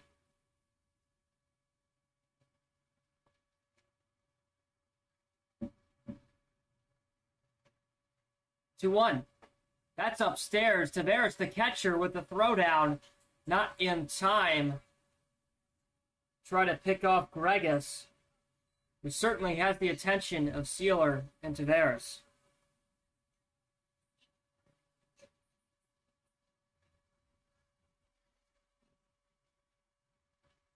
Count is 3-1.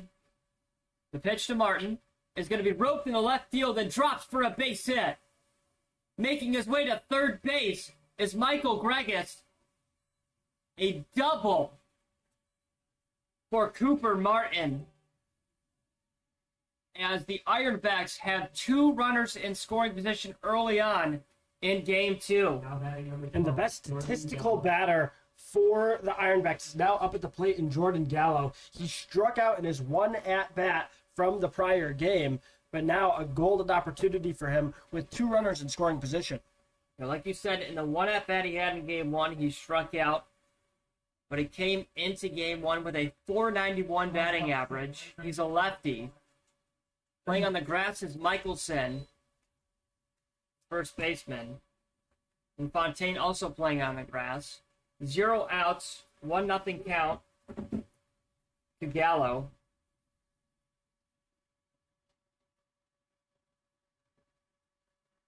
This one's fouled off against the fence towards the Doubledays dugout. Count is tied 1-1.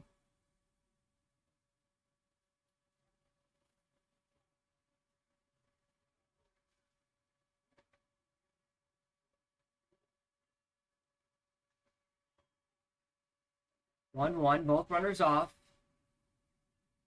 Steeler kick steals the pitch. Breaking ball misses upstairs. Good stop to Tavares. Count is 2-1.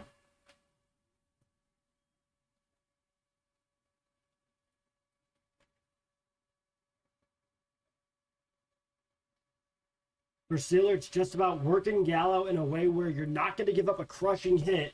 You just need to force him into a grounder or something similar. Sealer struggling early on. A 3-1 count to Gallo.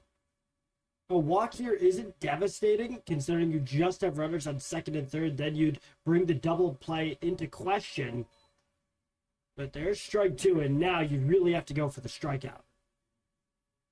Count is full. Payoff pitch coming up. Pitch.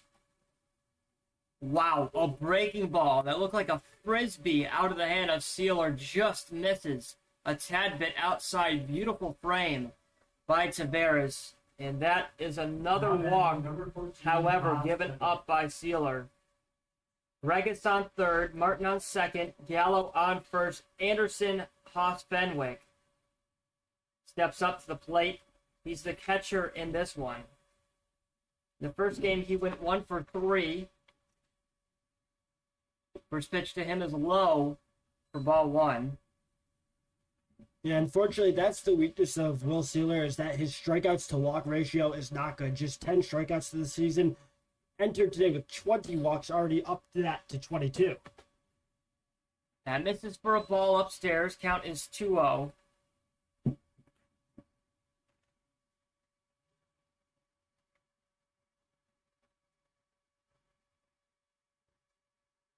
The pitch. That misses for a ball. And just like that, the count is 3-0.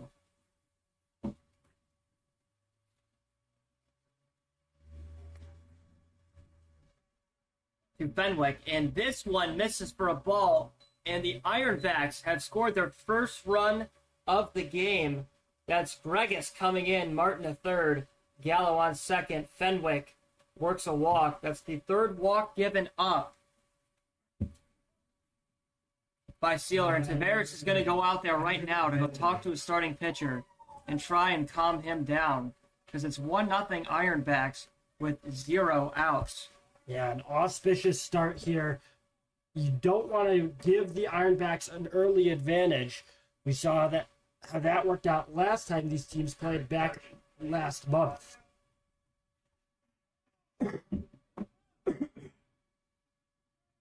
Here's Hendrik Vandermeer, the designated hitter. He pitch batted in the first game. He rips this one. Wow. He was all over that one. It went just foul of the right field pole. He absolutely obliterated that ball, but it went foul. Lucky break there for Sealer. The 0-1. This one finds the zone. Count is 0-2. Good pitch there by Sealer.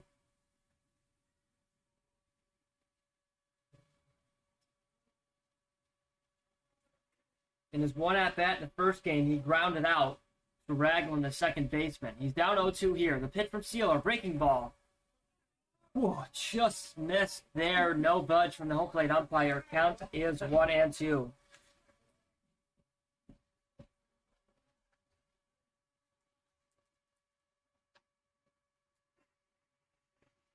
Sealer had the count. Needs a strikeout here. The 1-2. This one misses for ball 2. We have a pitcher stretching in the Doubledays pen. Steelers tie the count 2-2. The pitch. Strike three, down looking. Goes Vandermeer. A backwards K in the books and the first strikeout of the game for Steeler. And that's huge for him to pick up the first out with bases loaded. Yeah, an absolutely massive strikeout. Bases loaded, you really don't want a ball in play. That's huge.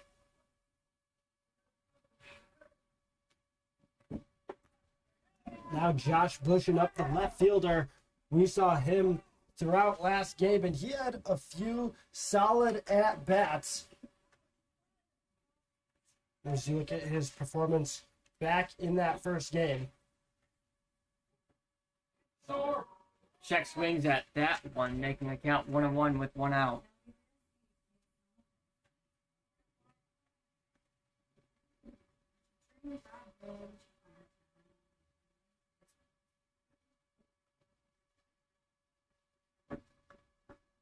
That one's in there for a strike, 1-2 to Bushin.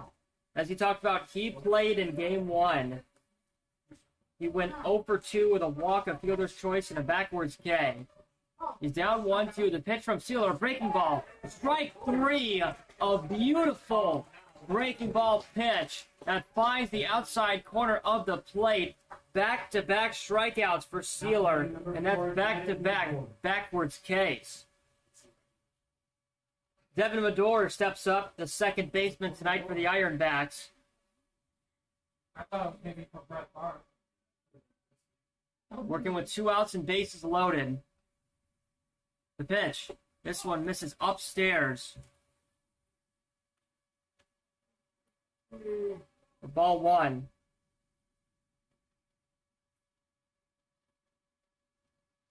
All runners off their bases. The pitch. This one's fouled off.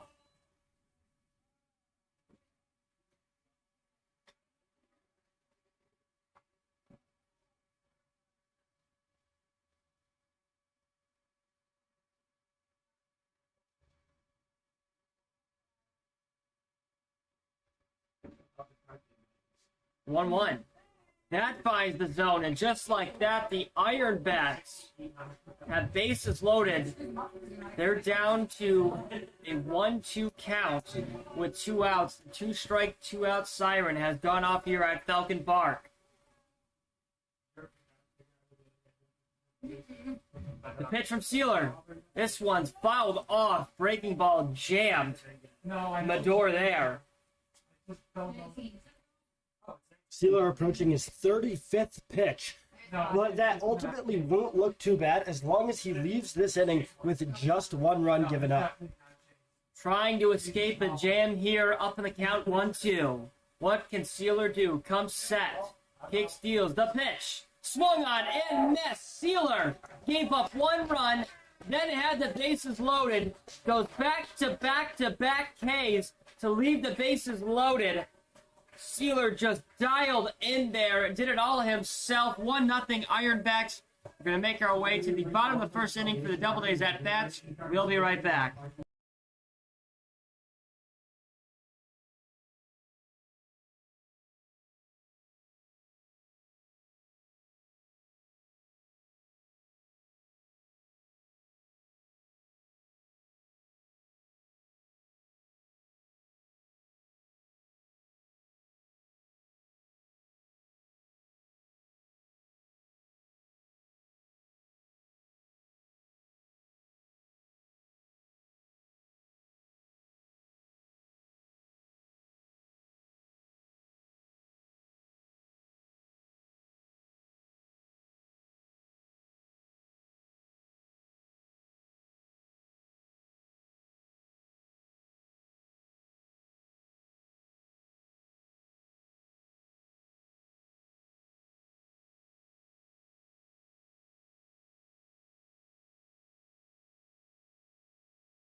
Bottom first, 1-0 Ironbacks. Flynn Shoop leading off for the Doubledays. And here is number 35, Rafi Smith, taking the mound for game 2 of tonight's 7-inning doubleheader. Shoop, who we did not see play in game 1 of the doubleheader, steps up. Doubledays down 1.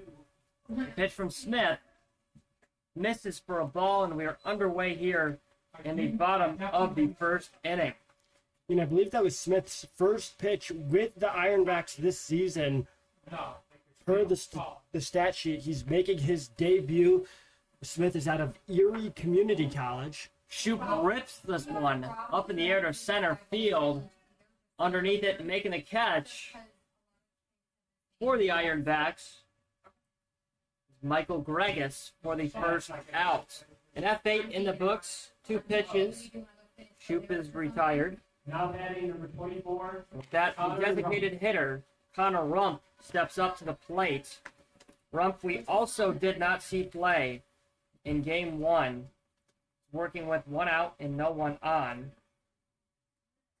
And Doubleday's depth makes them uniquely suited for doubleheaders because they can rotate their players, keep them fresh. They don't have to wear their guys out. First pitch to him was a ball. Rump is batting .304 on the season. This is the 9th game he has started. He has 7 hits, 2 doubles, 5 RBIs.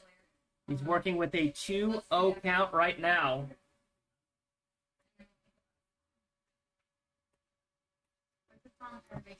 Pitch. That's in there for a strike. Counts 2-1 to Rump.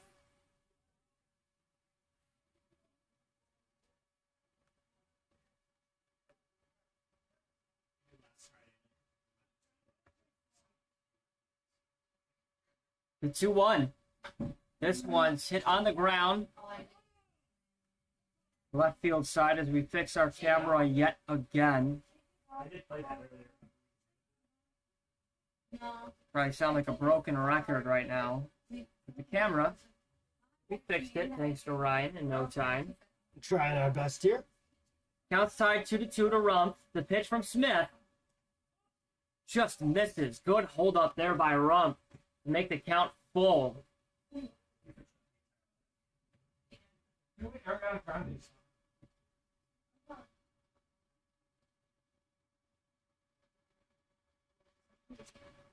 This one's hit on the ground to the shortstop who gloves it. Throw to first is in time for the second out. Good play there by Cooper Martin to pick up the second out as Rump is retired. Now batting number 3, Nacho Gonzalez. That brings up Nacho Gonzalez, the fan favorite, who walks up with some applause. Yeah, he's loved here at Falcon Park. Follows the first one off. We didn't see Nacho Gonzalez play in game 1. However, Nacho is having a phenomenal season, batting .378 on the season. This is his 11th game that he has started, his 38th at bat. He's got 14 hits, 2 doubles, 8 RBIs. Next pitch to him misses for a ball. Count is 1-1. And Nacho needs to get on base so the Doubledays don't go 3 up, 3 down.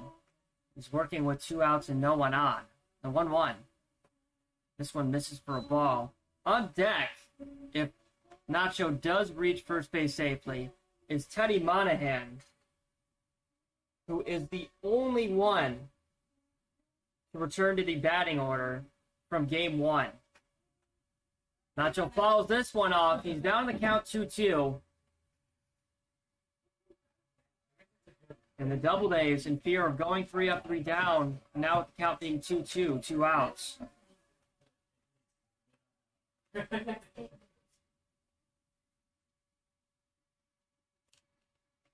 The 2-2. Breaking ball misses outside downstairs. Count is full.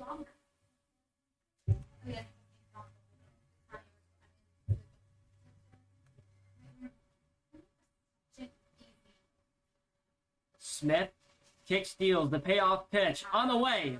swung on and missed. Gonzalez goes down swinging. 3 up, 3 down, and no hits and no runs for the Auburn Doubledays. As the score is 1-0 Ironbacks, we're going to make our way to the top of the second. We'll be right back.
Top second, 1-0 Ironbacks. Leading off for them is Ronan Glasper, the extra hitter in Game 2.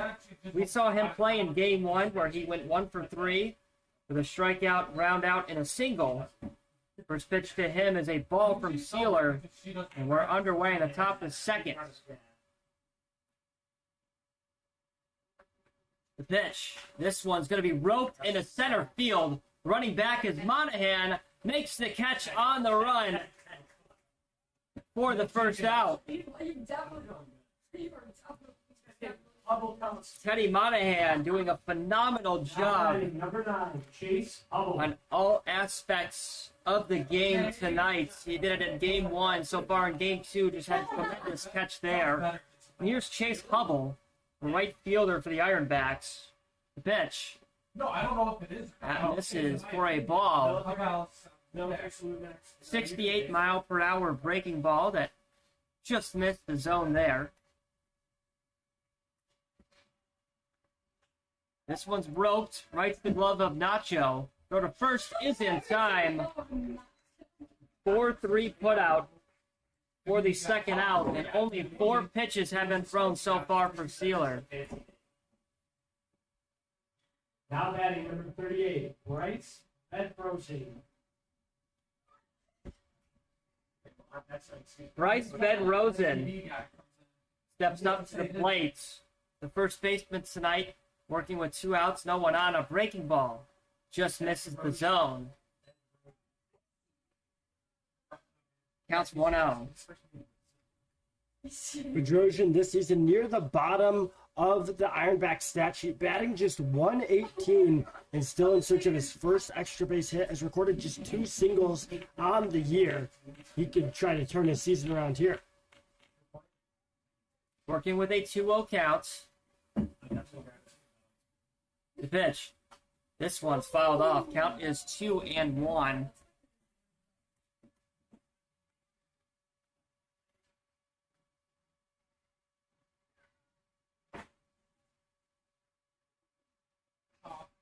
Sealer from the windup. Kick steals the pitch. Wow, just really missed outside. Good stop by Tavares. Sealer doesn't have to get a new baseball. Count is 3-1. The pitch. This one's outside for ball 4, and there's a classic case of announcer's jinx done by Evan Carocchio, the Unbelievable. wheel Sealer, and that makes up for Ryan who had that in game one. Okay, why are we snitching on the announcer now? Maybe there were people in the first Because game. you just gave some input. You just said, "Wow, unbelievable." We had to tell them what you did in game Fair one. enough, fair enough. I'll take the heat.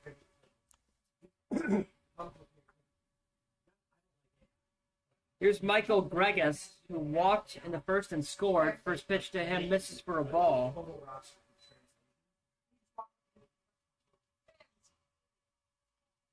Sealer right now is eerily imitating Fitzpatrick, the pitcher from the first game, already up to 44 tosses through this one. This one jams him, and it looks like Sealer's going to try to catch it himself. In fact, he does.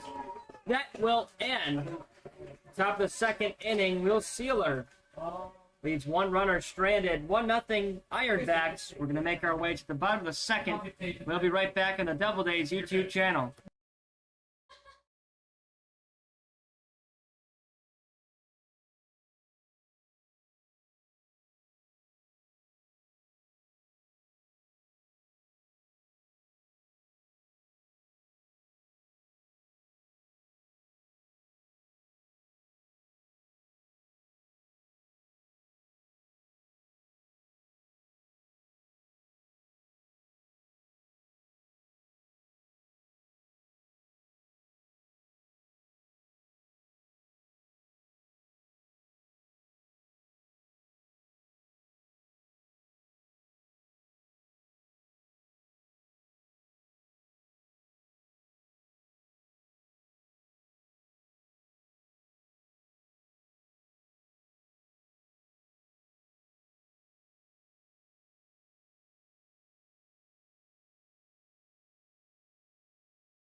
Bottom of the second inning, Teddy Monahan steps up to the plate.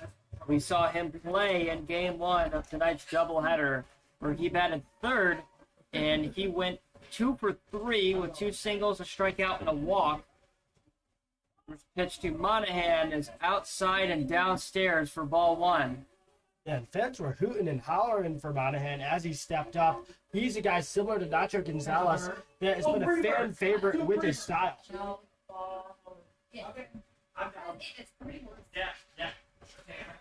1-0. That one's in there for a strike to Monahan. He's batting in the cleanup position in game two. He's still playing center field.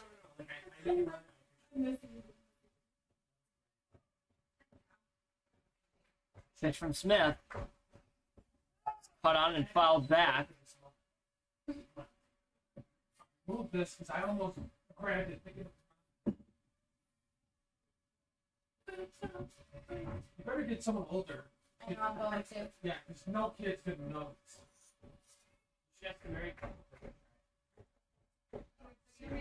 Pitch. This one's fouled off first base side. Ironback's first baseman going to give it a look, but it's well out of play. We're gonna start on And that's a souvenir for the young fans here at Falcon Park. I will say Teddy Monahan entered today with the second best batting average on the Doubledays, and with his performance in the first game, jumped up to number 1 of the leaderboard at 450, actually alongside Ethan Smith, who also wasn't first when we opened the day. He's also at 450. That one misses for a ball. Count is 2-2.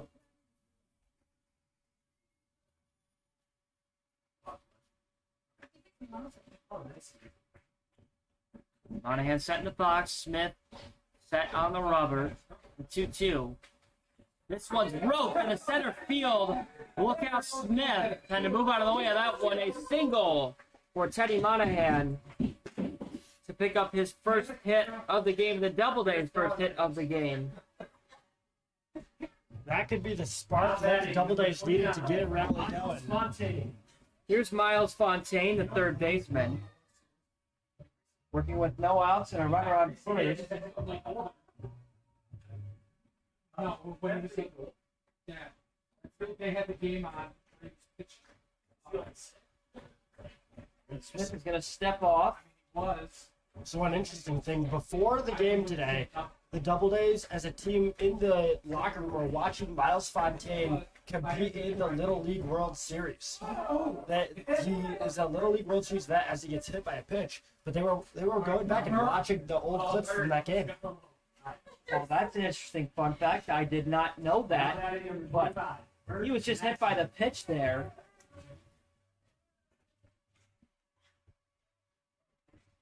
So Fontaine will take first base. Got hit in the nuts. It looks like Haas Fenwick, the catcher, is a little ginger after that pitch. I was at that game. He had to be taken out of the game. Fontaine appears to be okay, and so does the catcher. 2 runners on for the Auburn Doubledays. And here's Burt Maxim, the left fielder tonight. We did not see him in Game 1. Squares out a bunt, pops it up. Oh, no, look out there. The catch was made, but both players are down. Fenwick looks hurt, but it looks like that's Devin Medor, who really took the brunt of that, and he's really in pain. Excuse me, that's Bryce Bedrosian, the first baseman, who ran down. He's holding his knee. This looks bad. He made the catch for the out, but collided with his catcher. They both toppled over each other, writhing in pain.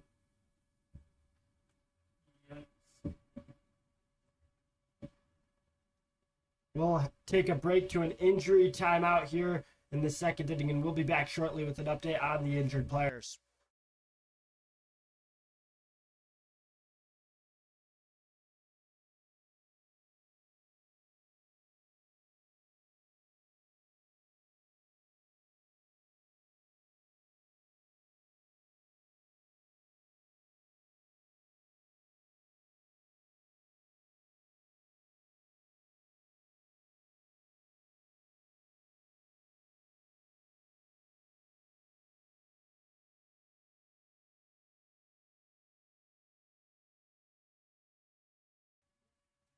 We're back after the injury there, and it appears that both the first baseman, Bedrosian, and the catcher, Anderson Haas Fenwick, are both okay after that scary collision.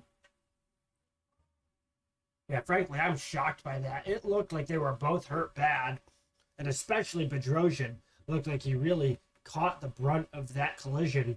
But he's still out there, still ready to go. Now batting, number 22. So Burt Maxim was out on the bunt attempt that ended up being a pop fly.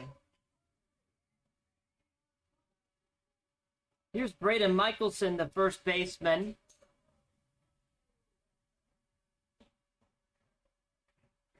First at bat of the day.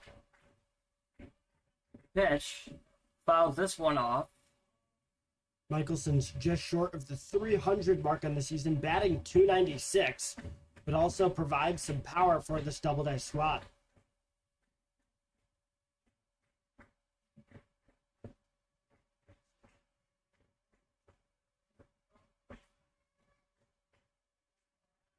Doubledays attempt a double steal again, and they are successful yet again. Monahan advances to third base on the stolen bag. Fontaine to second, and that one was in there for a strike to Michelson, and the catcher, Fenwick, dropped the ball. So both Doubledays runners were able to advance to their bases with ease. Count 0-2 to Michelson, however. The pitch.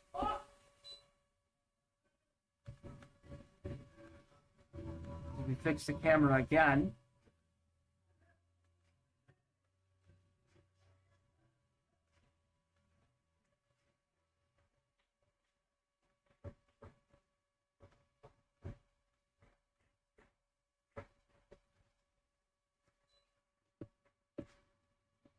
Count is 2-2 to Michelson.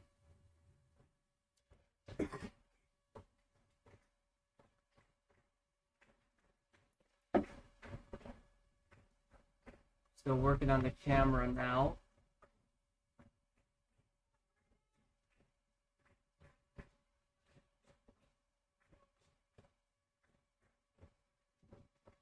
This one gets past the catcher. A run will score for the Auburn Doubledays. A pass ball advances Teddy Monahan to the plate. Game is tied 1-1. Yeah, I think that will actually be ruled a wild pitch, as that was just way away from Haas Fenwick. He had no chance of getting to that. Monahan scored. Fontaine on third. Count is full to Michelson with 1 out. The payoff pitch on the way. This one's fouled off. Michelson staying alive.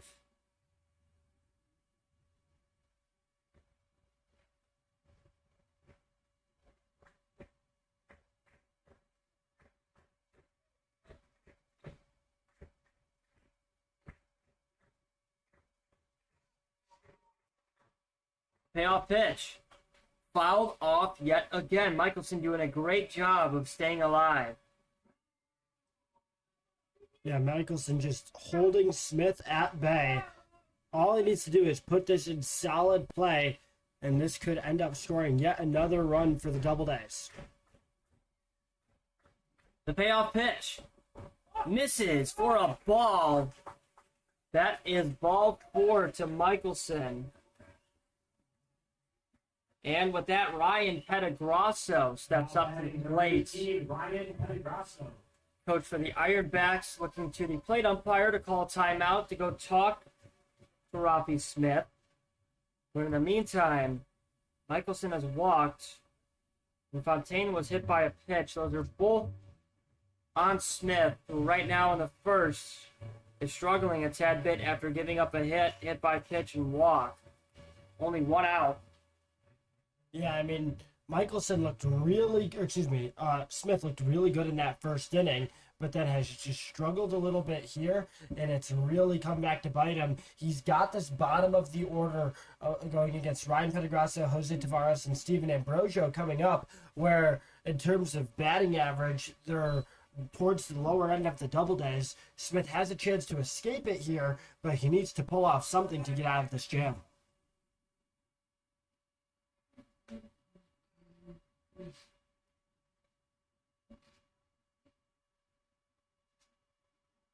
So Petagrosso steps up to the plate.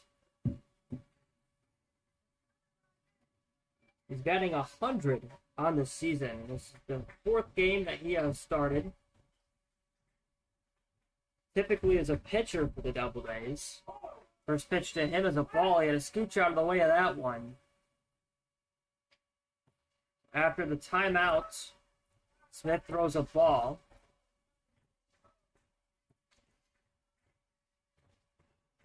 Dancing off of first is Michelson. Off third is Fontaine. There goes Michelson to second. The fake throwdown from the catcher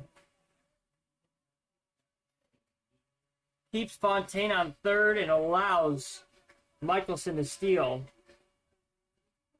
Yeah, Michelson isn't exactly a speed demon, but he picks up his 3rd stolen base there. And with how aggressive the Doubledays have been all day today, it was obvious they were going to send him.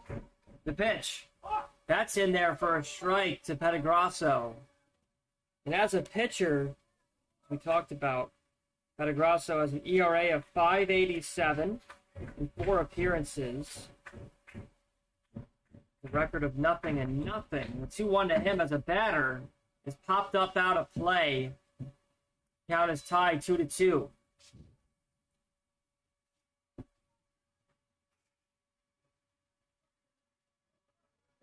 Petagrosso would love a base hit here. He's got 1 RBI on the season, 1 hit. 2-2. Fouled off.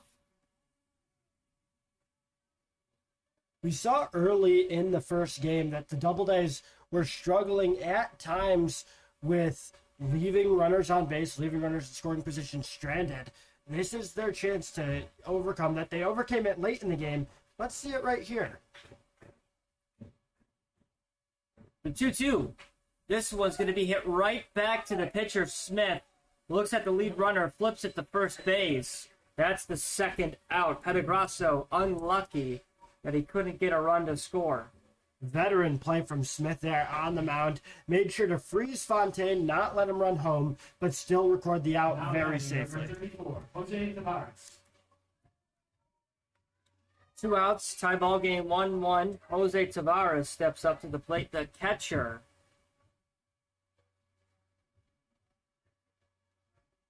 It looks like we have a change in the field.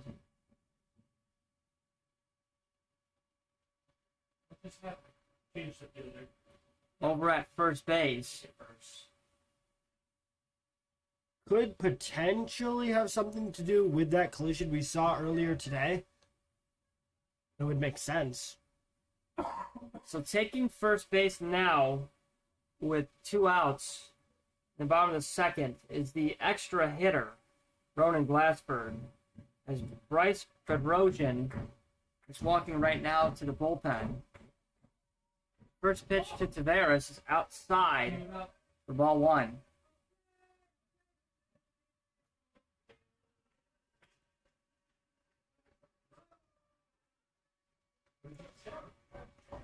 The 1-0. That's in there for a strike.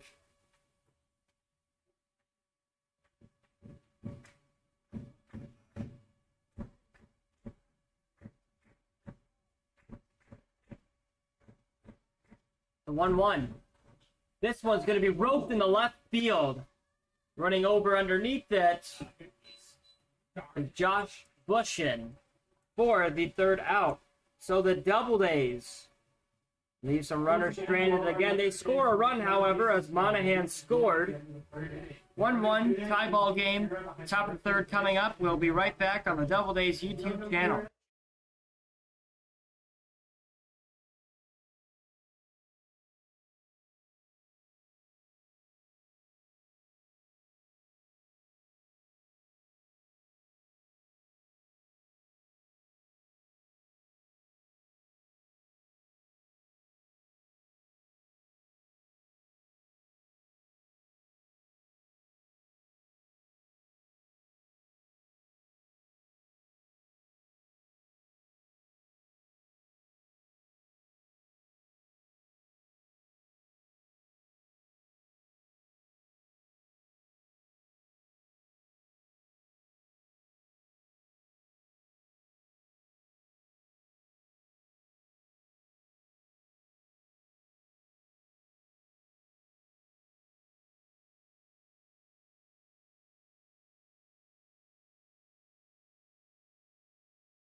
Top third, tie game 1-1. Leading off for the Ironbacks is the shortstop Cooper Martin, who hit for a double in the first and got left stranded at third base.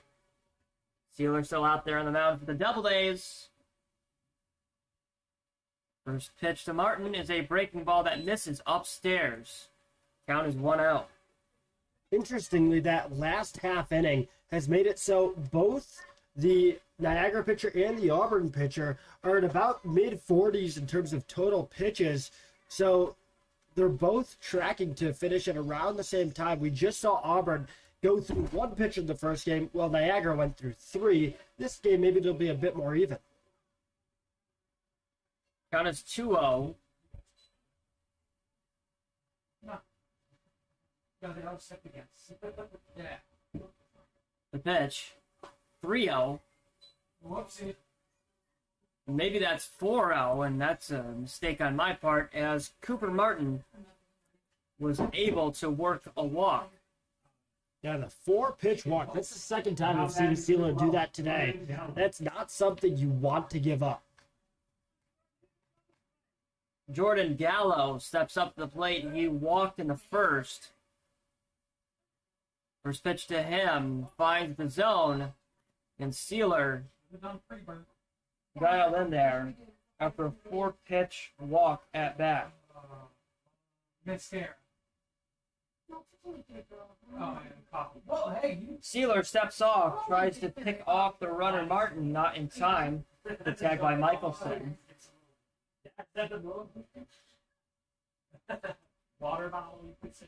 Oh, actually, should we do like a metal water bottle? That one misses upstairs for a ball. Count is 1-1. You're down with 12. Whoever can bring me these Stanley Cup. Imagine if someone really walked in here. We were talking about soccer earlier. So. There goes the runner to second, as this one's going to be popped off. Running back is Fontaine. Makes the catch on the run. And Jordan Gallo swung on that one as Martin was trying to steal. Martin had to go back to first base. That's an F5 as Anderson Haas Fenwick steps up. He also walked in the first. Imagine if someone really walked He was the last batter to walk against Sealer in the first inning before back-to-back-to-back strikeouts happened. Still up first is Martin. First pitch to Fenwick is the ball upstairs. Yeah, the Double A's saw that the base runner Martin wanted to steal on that last attempt. That pitch up high looked like it was a setup to potentially get Tavares to throw him out. This one's cut on a miss. Count is tied 1-1. The scavenger hunt is just how fine. Sorry. Poor guy.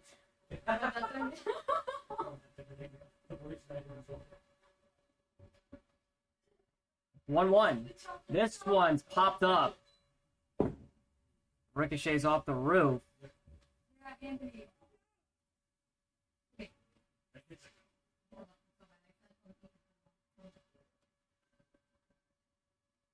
Counts 1-2. Martin has yet to try to steal second again after Gallo flew out. And there he goes to second. Tavares bobbles his throw, and it goes 2 feet in front of them. Count is 2-2 to Fenwick, and that's a stolen base for Martin. That's a rare misstep from the catcher Tavares because he leads the team in runners caught stealing this year. He's generally very good at making that throw down to second. He just couldn't complete the transfer to his right hand. 2-2. Whoa, look out there. That one got away from Sealer. Would have drilled a righty batter. Breaking ball just slipped right out of his hands. Count is full.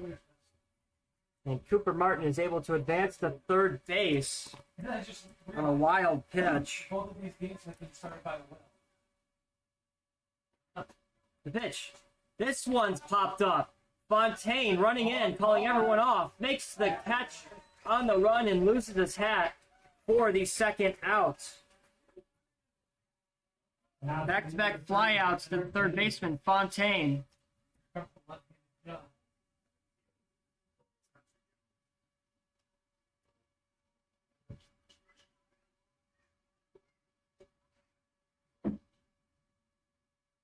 Here's Hendrik Vandermeer with 2 outs and a runner 90 feet away from scoring. First pitch gets away from Sealer a little bit again. Tavares makes the stop. Can't have a pass ball here. That'd be a worst case scenario.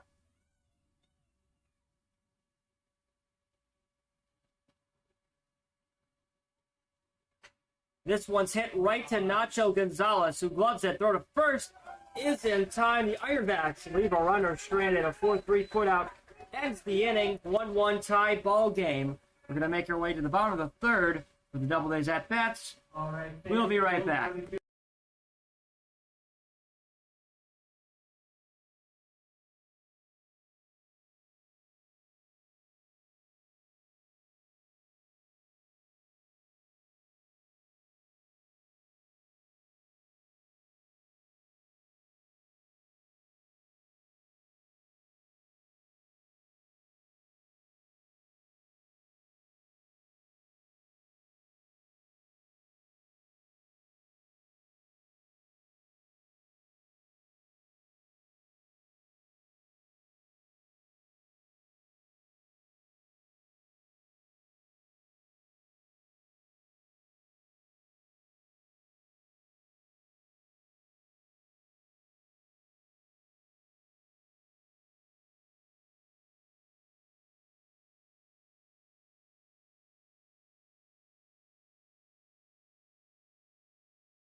Bottom third, tie game 1-1. If you're just joining us, I'm Evan Crocio, joined alongside by Ryan Story. Doubledays took game one of tonight's 7-inning doubleheader. Final score 8-2. And leading off for the Doubledays in the bottom of the third is Stephen Ambrosio. His twin brother, Michael Ambrosio, played in game one. Stephen's first at bat. He's ahead in the count 2-0. Michael Ambrosio in game one went 0-3. Yeah, it wasn't Michael Ambrosio's best hitting performance. Now we'll see if his brother can get the Ambrosios on the board here today. And home plate umpire says that one found the zone. And Doubledays fans could not believe it, as it definitely looked a tad bit low from up here. Count should be 2-2.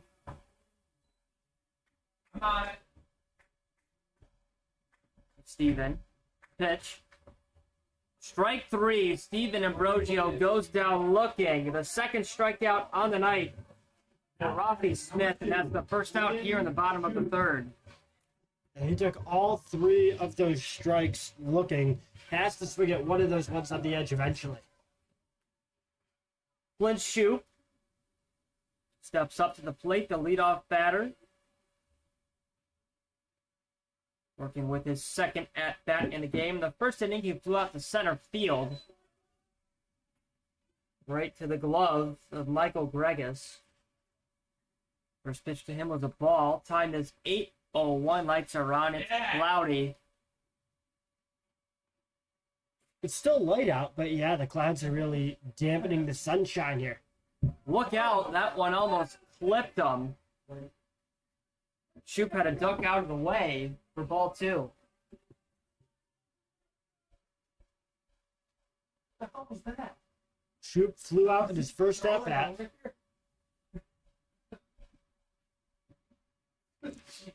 Now with the 2-0. That's hit high up in the air. It looks like the shortstop's going to make a play at it. Cooper Martin getting underneath it for the second down. And Flint Shoup, a victim of another flyout in game two. That's back-to-back flyouts for him. And with 2 outs, Connor Rump, the designated hitter, steps up to the plate. He's 0 for 1 on the game with a ground out.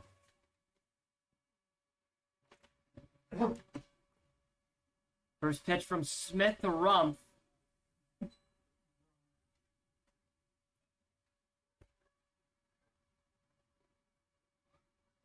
misses. 1-0. This one's cut out and missed. Count is tied 1-1. Smith up to 50 pitches on the day, most of them coming in that second inning.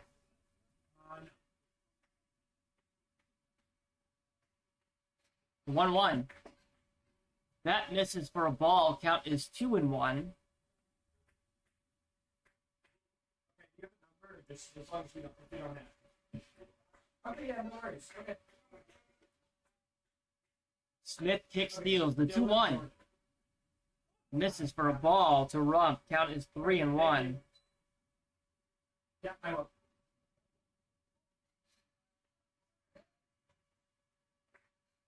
Three balls, one strike. The pitch on the way. And that's ball 4 to Rump. Oh. And here comes Nacho Gonzalez. Now then, number 3, Nacho Gonzalez. Struck out swinging in the first. But that was a long at-bat, and he really seemed to find his groove against Smith, just didn't end on the right note, has the chance to respond. First pitch to Nacho is cut on and fouled off. And like you said, Ryan, all over Smith there on first pitch fastball. Just a tad bit late.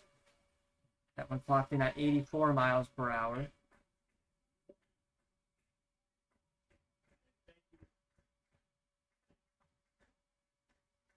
And there goes Rump to second base. He steals with ease, as that was a wild pitch. Got past the catcher. Yeah, Rump had Fenway. a great jump on it, but Smith's pitch was way over the head with Fenwick, and unfortunately, Rump doesn't get credited with a stolen base as a result. Counts tied 1-1. This one's outside for ball 2. As we talked about, Nacho struck out in the first inning swinging. He's going to want some revenge here, especially with a runner in scoring position for the Auburn Doubledays. Both teams tied 1-1, and both teams have one hit each. This one misses downstairs for a ball.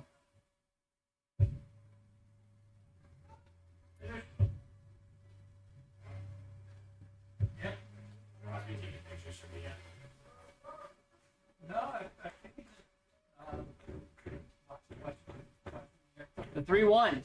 This one's popped up. Out of play. Third base side. Counts full. 3-2. That went up way into the bleachers. There's two kids fighting for that.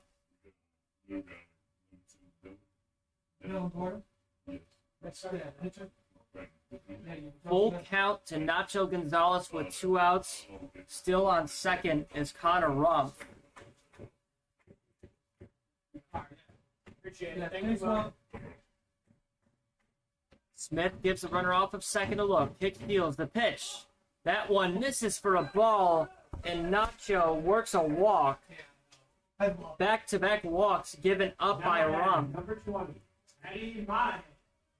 And here comes Teddy Monahan, who hit a single to start off the second inning, picked up a stolen base, and then scored from there. So off first is Gonzalez, and off second is Rump. 2 outs. The Doubledays have some life. I mean, who would the Doubledays rather have up at the plate right now than Teddy Monahan? Probably the answer to that is no one. Definitely. Considering that he does pretty much everything for the Doubledays, and that has been on display in these past 2 games. He's been sharp in every aspect of the game. As that one misses for a ball, counts tied 1-1. Definitely a fan favorite here at Falcon Park because Doubledays fans know what to expect when he steps up at the plate. He's gonna crush a baseball. Certainly. The pitch. This one's going to be crushed to center field. Just got And Too he high. just got underneath it for a flyout, an F8 to end the inning. And with that, Monahan is retired for the third out. Tie game 1-1. We're going to make our way to the top of the fourth. Doubledays lead 2 stranded. We'll be back on the Auburn Doubledays YouTube channel.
Top four, tie game 1-1. Josh Bushin steps up to the plate. He's 0 for 1 of the night with a backwards K. Sealer's still out there on the mound for the Doubledays. The pitch. In there for a strike, and we are underway here at the top of the fourth.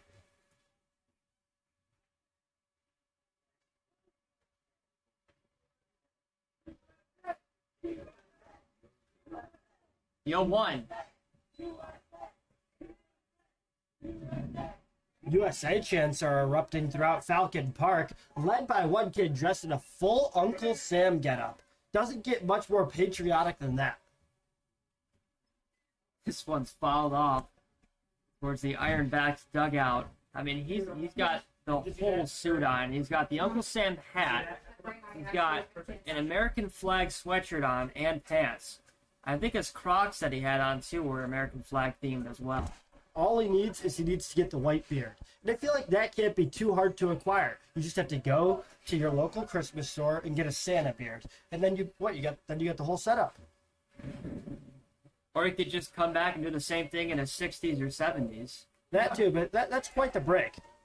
There's a strikeout for Sealer, and Bushin is a victim again of a strikeout. He's 0 for 2 on the night with 2 strikeouts. And here is Devin Medor.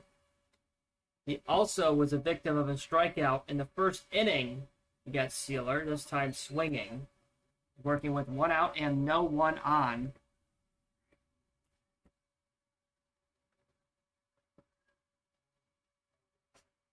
First pitch he sees, he pops up out of play first base side. Medor batting just 125 entering tonight's game. He's struggled at the plate so far this season.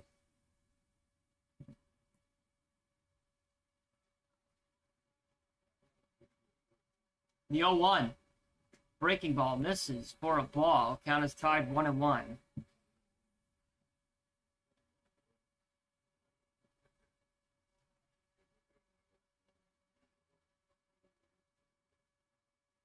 The pitch. This one, cut on a miss. That one was disgusting by Sealer. Absolutely nasty. 12-6 curveball. Medor waved at.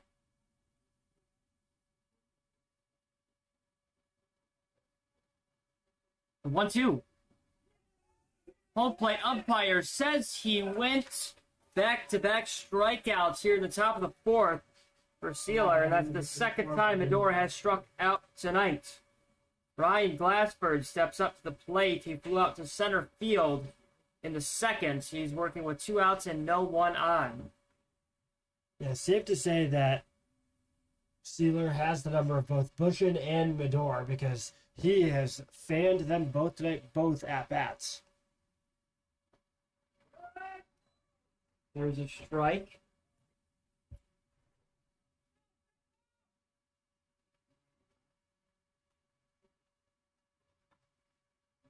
Sealer kicks and deals the 0-1. This one's going to be hit right to Nacho Gonzalez. Gloves it, throw to first in time. 3 up, 3 down, no hits, no runs, 1-1 ball game. We're going to make our way to the bottom of the 4th for the Auburn Doubledays at bats. We'll be right back on the Doubledays YouTube channel.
Miles Fontaine up to bat here as we kick off the bottom of the 4th inning, excuse me.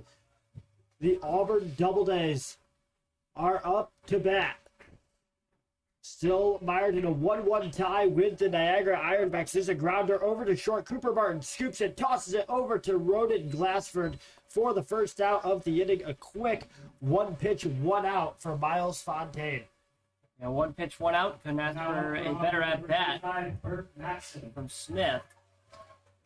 Bert Maxim steps up to the plate. Yeah, Rafi Smith has had a pretty solid outing so far, as he really only had that 1 inning where he had a little bit of struggle. He did walk 2 batters in the 3rd, so we'll see if he controls his accuracy a bit better here in the 4th. Now Bert Maxim facing the 1-1 count.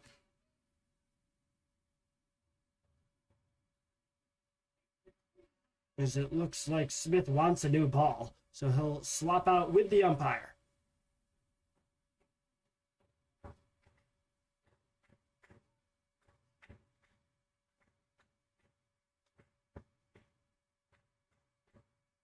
That pitch swung on and whiffed.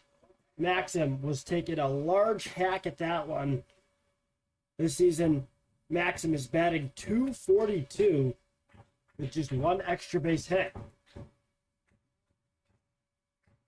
1-2 swung on and another miss. Rafi Smith is starting to feel it as he gets the swinging K. His 3rd strikeout on the game so far. After the 2nd inning, he has been sharp so far. He's working with 2 outs here in the bottom of the 4th. Very quickly taking down Fontaine and Maxim. That brings up Braden Michelson, who walked in his first at-bat. That walk was instrumental to Teddy Monahan coming around and scoring. That's a shot into center field, and the center fielder, Michael Gregus, makes the catch on the run to end the 4th inning.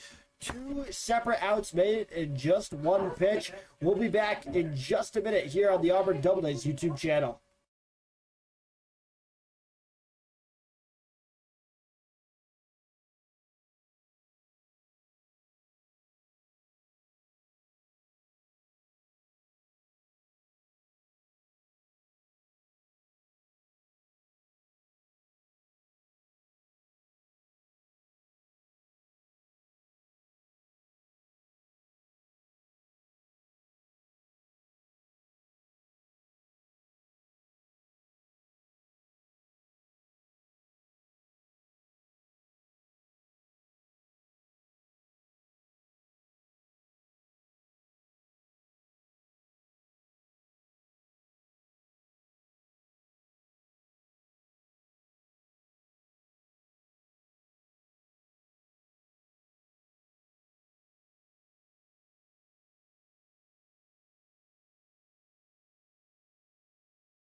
Back here, top of the fifth inning. Thanks for sticking with us here on the Auburn Doubledays YouTube channel.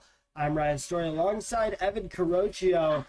Just an update on that first game of this doubleheader. It was 8-2 in favor of the Doubledays. Now a 1-1 tie as we enter the fifth inning. That first pitch by Will Sealer misses for a ball. Chase Hubble up to bat. Hubble had a double in his first at-bat today. That was back in the second inning, but he ended up getting stranded. Looking back at that inning, Hubble had the double with one out already on the board. Then Bryce Bedrosian, the next batter, walked. And Michael Gregus later popped out. So it's a quick 3-0 count. And there's strike one. Hubble thought he had a path to first, but the umpire says, no, you don't. You got to return. And Sealer stays alive. The 3-1, and there's a swinging miss by Hubble. Tavares appears to be a bit shaken up. That one must have found the end of the bat and hit Tavares. Yeah, he's shaking that right leg. It's tough to say exactly where he got hit, but he's walking it off. He's fighting through it.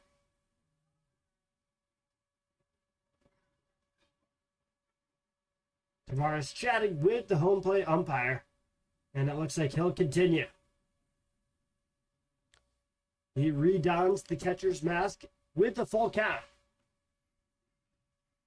Sealer struck out 2 last inning as he took down the Ironbacks 1-2-3, trying to stretch it to 4 in a row. It's a hit down the third base line, and Chase Moore makes a diving play, and he's shaken up. I mean, that's just a beautiful stop there by Miles Fontaine to keep the ball from going to left field and potential extra bases for Chase Hubble. Yeah, excuse me. Miles Fontaine over on third. Mixed him up with Chase Moore, the third baseman from the first game. But yeah, Fontaine dove, hit the ground hard, made the stop, but looked really ginger as soon as he got up, holding that wrist, it looks like. We'll see if he stays in the game. He's being checked out. Yeah, I was about to say not really sure what part of the body is hurt, but it could be his wrist. Maybe he knocked the wind out of himself. But he's definitely shaken up as the trainer checks on him, and so does Coach Eaton for the Doubledays. You know, Eaton's going to have a chat. A few Doubledays coaches going out there to talk to him. That could be the end of the day for Miles Eaton, or excuse me, for Miles Fontaine, as Thomas Eaton is going over to the umpire. It looks like Jaden Madrid is going to come in to replace Miles Fontaine. So, for all the fans who want to see more of Madrid after his stellar performance in that first game, well, he's right back in. Also in the game for Niagara. Yeah, unlucky for Fontaine, as he had to get pulled from the injury. Let's hope that he's okay, as he definitely was struggling. And it looks like Madrid is going to go to shortstop, and moving over to third will be Flynn Shoup. Yeah. And that will be the change. Madrid is going to shortstop, and Shoot will go to third. So now that this infield has switched around a little bit, we'll take you through it one more time. So at first base is Braden Michelson. At second is Nacho Gonzalez. At short is Jaden Madrid. And at third is Flynn Shoup. Now, I was going to say, it would have been weird to see Jaden Madrid at third, but she's just always that fixture at shortstop. That pitch misses for a ball. It's Bryce Bedrosian up at the plate. Bedrosian walked in his last at-bat. By the way, Chase Hubble, who's on first, nearly gets thrown out, but he makes it back to the base safely. Good throw by Jose Tavares. But Hubble is now 2 for 2 today with a single and a double.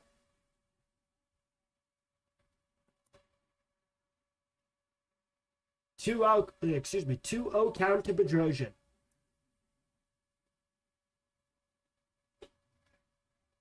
And now it's 3-0. This is Weston Thompson. Oh, excuse me. It looks like we have a pinch hitter, Wes Thompson, back in for this Ironback squad, and there's strike one. Bedrosian had been injured towards the end. He got pulled as a fielder the last time the Ironbacks were out in the field. He was playing first base, got pulled after that nasty collision. He had tried to fight through it for a little bit, but now the 3-1 count to Thompson. He skies it into center field, and that's Teddy Monahan getting underneath it, running in front of Steven Ambrosio for the second out. That's an F8 in the books, and a beautiful play there by Teddy Monahan to chase it down on the run, almost into right field. Beautiful play by Monahan yet again, and yes, that is Weston Thompson at the plate. And yes, in fact, Bedrosian was the one who headed to the bullpen, the clubhouse, excuse me, for the Ironbacks, as he was the one that was shaken up. So his night might be done. Thompson just flew out there. And so now with one out on the board, that's cracked down the first base line, foul. Michael Gregus back up his lineup, flips back around to the top. Gregus is 0 for 1 today. He popped out in his last at-bat to end the second inning and walked and scored back all the way in the first. Now the 0-1 count throw down to first, not in time to get Hubble.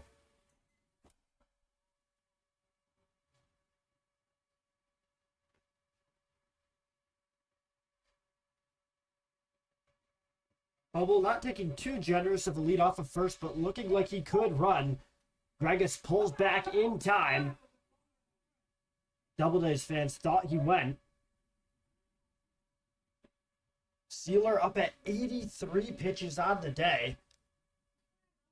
And the Doubledays have a new asset on the team that they might go to in replacement of Sealer, as that's hit deep into right field. It looks like that'll make its way to the bullpen. And yes, that is foul territory.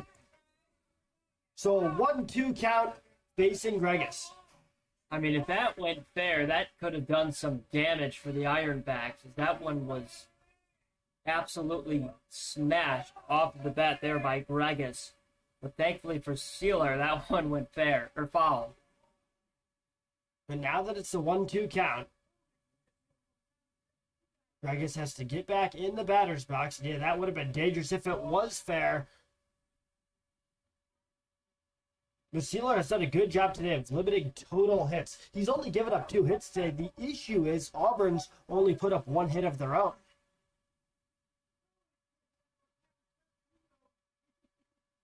Breaking ball missing just outside, 66 mile per hour pitch. Sealer really emphasizes his breaking balls. They have a lot of movement, not a lot of speed. The runner takes off as that's Hubble going to second, but the play will be made at first. An athletic play made by the pitcher, Will Sealer. Oh, wow. And did they just rule that he was safe? Wow. I cannot believe that myself. Coach Eaton going out there. That would be an egregious call, and Coach Eaton going to have a chat with the field umpire. That wasn't particularly close. Now, it looks like the field umpire and home plate umpire are going to talk about it. We saw from this angle that Sealer definitely stepped on the bag, and somehow they both agree with the call. Thomas Eaton is going to go out to the mound. And that's a rough way for potentially Sealer's night to end, as Gregus reaches first safely. We'll see what Eaton decides to do here, but yeah, that looked like it was going to be an unassisted play from Will Sealer to get his own out, and that would be the second out of the inning. Instead, there's runners on first and second with just 1 out. That brings Cooper Martin up, as Will Sealer will stay in. He's continuing his outing here in the 5th inning. We talked about Will Sealer staying in the game. We just saw the past game, William Baker III pitched a complete game for Auburn. But to some MLB news, the Marlins made an interesting decision today. Yuri Perez had a perfect game through 7 innings, and the manager decided to pull him. Wow. I mean, Marlins moment. That is a Marlins moment. I get what the analytics might say, but that's a crazy thing. You have to let your player go for history there. Yeah, that doesn't make any sense to me at all. Like I said, definitely Marlins moment. Imagine if you're at that game and you have the chance to see a perfect game and you don't get to just because of that. That'd be awful. Looks like there is a little bit of movement in the bullpen as there's a 1-1 count to Martin. Runners on first and second. That pitch misses outside. With Sealer approaching 90 pitches, it's uncertain how much more rope he has with Thomas Eaton. The 2-1, slotting just on the outer edge of the strike zone. It's now a 2-2 count. This is huge here for Sealer. Needs a strikeout here for 2 outs. See what he can do. Had to count 2-2. And he nearly goes. It's ruled that Martin did not go. He checked his swing in time. It's a full count. Big payoff pitch coming up.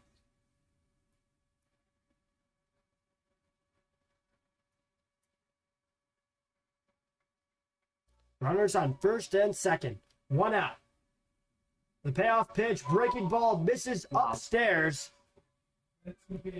That loads the bases, and that is likely the end of the night for Will Sealer. Thomas Eaton going to have a conversation with his pitcher, or excuse me, with the home plate umpire. And so bases are loaded, and now Eaton heads to the mound. And we'll be back with you shortly for more information on who this new Doubledays pitcher is if they opt to pull Sealer.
We're back here on the Auburn Doubledays YouTube channel in the top of the 5th inning. 1 out on the board and a new pitcher for the Doubledays. It's Dylan Gordon making his debut for the Doubledays. Dylan Gordon is out of Cayuga Community College, and his first pitch misses high, providing some reinforcements for the Doubledays arms. At Cayuga Community College, he sported a 4-3 record through 11 games started and an 8.1 ERA. However, the best sign that he might be a valuable asset for the Doubledays is probably the fact that his warm-up song is Ship It Up to Boston. A great choice, in my opinion. However, that song really does hit so much harder in March around St. Patty's Day. Oh, yeah, 100%. The 2-0 pitch misses low and inside, 3-0 count. And Gordon was thrust into a tough situation here. Bases loaded. You can't afford to walk Jordan Gallo here, but that's what he's in danger of doing with the 3-0 count. I'd be shocked if Gallo took a swing here. And there's ball 4, a 4-pitch walk. Scores a run. The Niagara Ironbacks are back in the lead. And that's just a beautiful at bat there by Gallo. To not swing at anything, not even close, and basically had the red light and score a run for the Ironbacks to put them up 2-1. That's Chase Hubble scoring from third. The base is still loaded with Haas Fenwick up to bat. Gallo's on first, Martin's on second, Gregus is on third. That swung on, hit short and foul. Interesting decision there to swing after you saw Gordon throw 4 straight balls, but he does. And now Gordon is ahead in the count.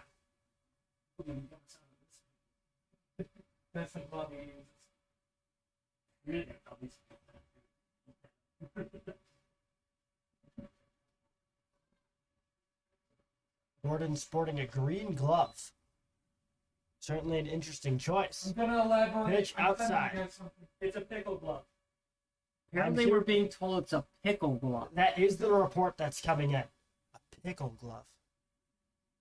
Great as a topping, not great on its own. I hate pickles. How do you hate pickles, man? First ketchup, now pickles? You know, we're getting a lot of crazy I takes don't on like here. ketchup either. But it's weird, though, because I don't eat ketchup, but I eat tomato sauce. See, I'm the opposite. I don't think tomato sauce is that good. I think it's kind of overrated unless it's with an Italian dish. But ketchup plays in any environment as long as you're not eating steak. Steak is the one environment. If you're eating steak and you put ketchup on it, there's a grounder over to second and an error by Nacho Gonzalez. Oh, no. He was too distracted by our talk about ketchup, and he makes the error that scores a run for the Ironbacks. Bases remain loaded, still with just 1 out.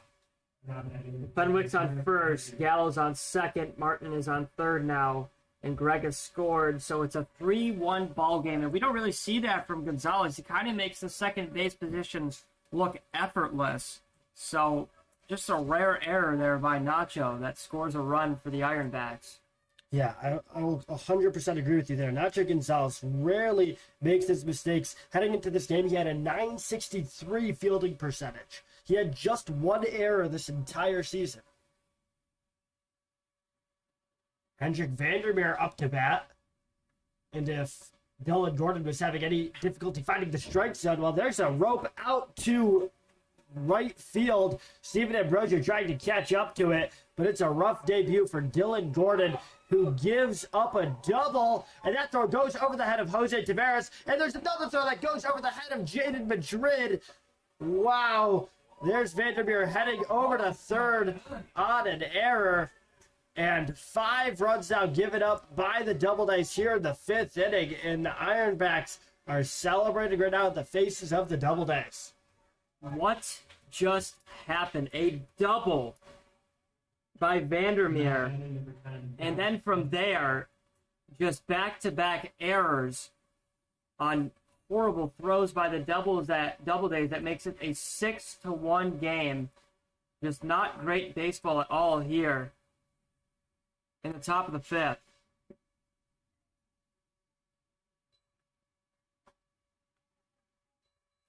So after that 3 RBI double, Hedrick Vandermeer is on third. Josh Bushin is up at the plate. It's a 6-1 lead for the Ironbacks. The Doubledays are in trouble. Now Martin scored, Gallo scored, and Fenwick scored, all for the Ironbacks. There's a bases clearing double with an error. Yeah, that error brought the first error, the throw over the head of Jose Tavares, wouldn't have mattered. But it was the error by Dylan Gordon trying to get a little cute and throw it over to Jaden Madrid that ended up allowing Vandermeer to advance to third. That pitch is fouled off. Bushin down to his last strike. 1 out on the board.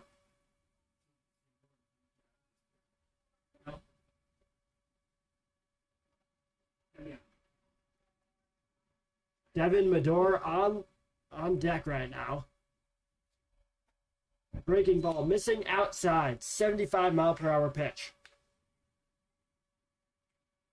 And yes, Gordon was thrown into a rough situation, but he didn't do much to help his cause. However, that error by Nacho Gonzalez really impacted him negatively because that would have been one less run scoring, and overall would have just helped him get that first out that he needed. Full count. Gordon could use a strikeout here. Instead, he gets a foul off. Yeah, really could use a strikeout here. First off, for his confidence. Second off, to finally get a much-needed second out. Another payoff pitch coming up. The righty pitcher versus the lefty batter. It's swung on. It's hit up the middle. Gordon makes a beautiful stop, tossing it over to first. As Michelson looked like he was running in, thinking that was the third out. Thinking the third out was made. Instead, it goes back to Gordon to try to take down Medor. And here's Medor with 2 outs, who has struggled tonight at the plate with 2 strikeouts. Same with Bushin. And here's the weaker part of the lineup for the Ironbacks. Here's where Gordon needs to capitalize to get out of this inning.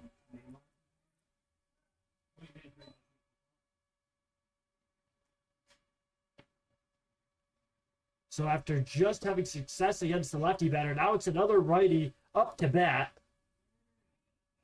Pitch low and inside. Medor has to step back.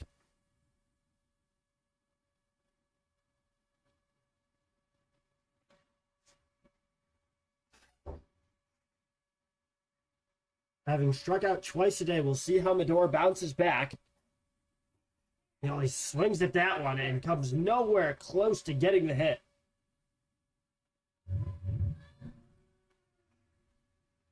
Two strikes, 2 outs. Can Gordon escape this inning?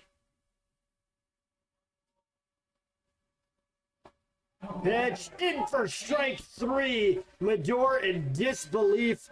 Gordon gets his first strikeout as a Doubleday, but the damage has been done. 6-1 in favor of the Ironbacks. Tune in to see how the Doubledays respond in the bottom of the 5th inning when we return.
Justin Batts.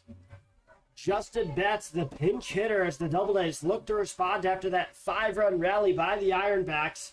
Batts replacing Ryan Pedigrasso, as Pedigrasso was just 0 for 1 today. He grounded out in the second inning. That's fine. Well, he knew. Like, I didn't even tell me the answer. I know. Like, I usually tell people the answer, but today I was going to do it even better. They already knew. I usually I didn't tell them. Pedigrasso was the extra hitter in today's game, so Justin Batts, after playing first base in the first game, does not have to go out in the field for the second game of this doubleheader. That pitch misses outside. And the Double A's, if they had picked up a sweep in this game, or in this doubleheader, that would have been huge. Right now, they're 2 games behind Jamestown for second in the PGCBL, and they sit 4.5 games ahead of Elmira. That 2-game burst would have been huge to catch Jamestown, but now Niagara gets a little boost by splitting this series 1-1. They're going to move to 11-14-1, something that could have really sent them down to the bottom if they drop both these games. Yeah, and basically, if the Double A's lose this one, we'll talk about the errors that they had Yes. in that top of the fifth that pretty much lost them the game. But let's not jump to any conclusions. There's still a lot of game time left. There is The there's Auburn chances. Double A's. Now the 1-2 count. Batts in his first at-bat since the first game. Doesn't go at that pitch outside. Nice stop by Haas Fenwick, the catcher. Justin Batts in that first game went 2 for 3 with 2 singles and a walk. And there he gets his second straight walk, taking first base. Here comes Tavares, who flew out to left field in the second. Hasn't had an at-bat since. Really need him to get a hit here or find a way to get on first base safely so the Double A's can start a rally. It's still Rafi Smith on the mound, as he's made his stay extended here in the PGCBL as he's making his debut. The first pitch after the pickoff falls in for strike 1. Smith just hit the 75 pitch marker. On deck after Tavares, it's a pinch hitter. It looks like Ethan Smith will come back in to hit. Maybe Thomas Eaton realized this Niagara team was going to be a bit tougher, and he's putting all his best hitters back in. Yeah, so far the only player that played from game 1 was, up to this point, Teddy Monahan. Now Justin Batts steps into game 2 here. That's hit high into left field. Bushin trying to make a play on it. It's going to be right at the wall, and he makes the catch right before the bullpen. There's out 1. What a play there by Bushin to make the catch on the run, close to the gate at the Double A's pen. And that's the second time Tavares has flew out, to the left fielder. And here comes Ethan Smith, like you said, in place of Steven Ambrosio. So Ambrosio's night ends with 1 strikeout, in which he took every pitch looking, but now Ethan Smith up to bat. A Smith versus Smith duel. Rafi versus Ethan. Reminds me of the one movie, Mr. and Mrs. Smith. I think Smith will win. I think Brad Pitt will win. That's a reference from the movie. I have Anyways, not seen it. 1-0 count. Oh, really? No. Brad Pitt, Angelina Jolie? I You'd feel like I'm it. missing out. You are. I know they tried to remake it recently in like a TV show series. Hot dog is not a sandwich. Yeah, going back to that one. 1-0 pitch falls in for strike 1.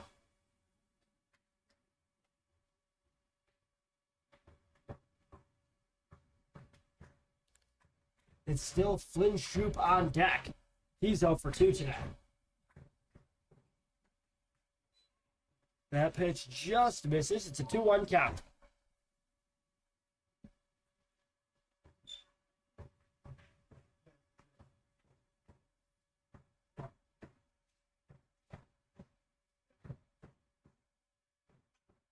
Smith swings at it. It goes to the second baseman, Medor, Wow. tossing it over to first. He gets the out. What a play from Devin Medor. Yeah, I had to say wow out loud on that one because that was a disgusting diving play by the second baseman for the Ironback, Medor, to pick up the second out here in the bottom of the fifth. Unlucky there for Ethan Smith, looking like he was going to go into right field. Instead, it goes to the glove of Medor. Well, at the very least for Smith, he advances Justin Batts to second. Now Flynn Shoup has a runner in scoring position with 2 outs. Shoup swings at the first pitch he sees. That goes too high into left field. Bushin getting underneath it for the 3rd out of the 5th inning. The Doubledays head into the 6th, still trailing 6-1. Stay tuned for more Doubledays action coming your way.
Six-one in the 6th inning as we are here at Falcon Park at the Auburn Doubledays YouTube channel. Ronan Glassford steps up to the plate. He's still going against Dylan Gordon, the relief pitcher for the Doubledays today. Gordon struggled through that 5th inning after being thrown into a rough situation. He was given bases loaded, just 1 out, in relief of Will Sealer. There's 5 total runs scored there in the 5th. Now that first pitch to Glassford misses the zone for for ball 1. This pitch just outside. 9 total batters went through the order in the 5th. Ronan Glassford was the only player not to get an at-bat there through the Ironbacks lineup. There's strike 1, though, as Glassford goes down looking. 2-1 count. I'd be so scared. I'd be like actually terrified. I'd be like, That's swung on, fouled back towards us here in the press box. You think I left your case up there? That's why we've got that net there. Can we have a junior? Thank goodness, or I'd be making all the plays like Banana Ball. Anything up here? Oh, we know you could, Evan. Little do the fans at home know about your Mexico baseball career. Oh gosh, keep that private. Actually, nah. Yeah. Speaking of Mexico, though, aren't they playing some soccer right now in the World Cup? Pretty sure that Yeah, game's did on you right see now. that video? The game was delayed per our Strike sources. 3. There's strike 3 as it looks like Glassford goes down on strikes. Anyways, Evan, back to the soccer. Did What were you see saying the there? video on Instagram that Mexico was purposely keeping the team that they were playing up all night by shooting fireworks at their hotel? I did not see that, but that Crazy. that really goes to show the national pride that some of these countries have in the World Cup. There have been some crazy things happening, though, like Neymar and Ronaldo both announced that they're retiring from international play today. Yeah. That's the end of an era in soccer. Messi's still going strong, though. Don't know how that's possible. Because he's the GOAT. Fair enough. I won't argue with you there. A 1-1 count facing Chase Hubble. Hubble got that fifth inning rally going. He started it off with a single.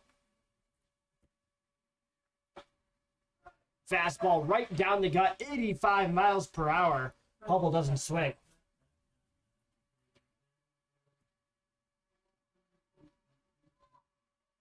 Gordon's thrown just around 30 pitches so far. He's the third pitcher for the Doubledays today, the second in this game.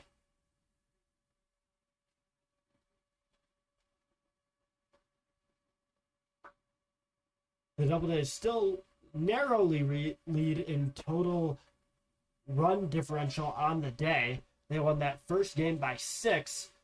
Right now, they trail by just 5 in this outing.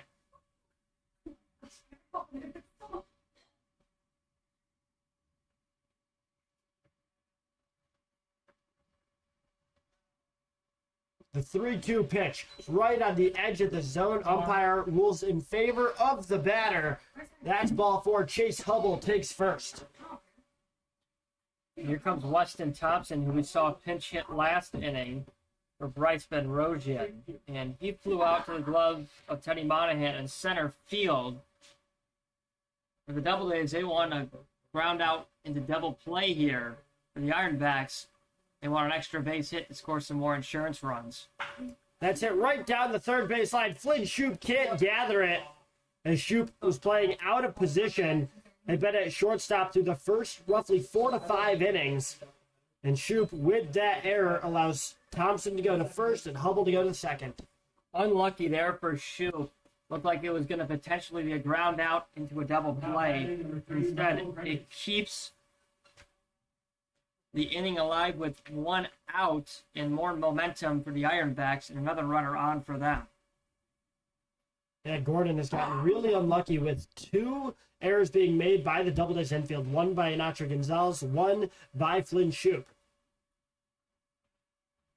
But he gets Gregus to foul off that first pitch. Last time Gregus was up against the pitcher Gordon, he allowed a single that put runners on the corners.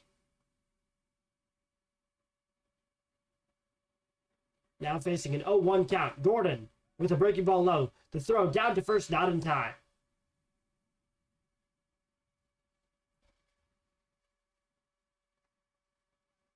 Excuse me, they call that a strike. It puts 2 strikes on the board.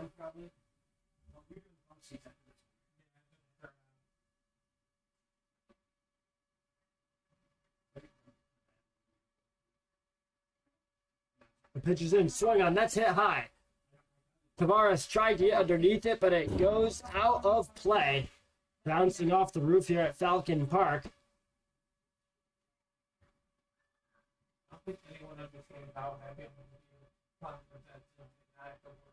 Gregus still facing 2 strikes. No, you guys haven't had to beat that. You're right. We've all had different weeks, but they've all been long. I dealt with no temperance. Runners on first and second. That's swung on and missed.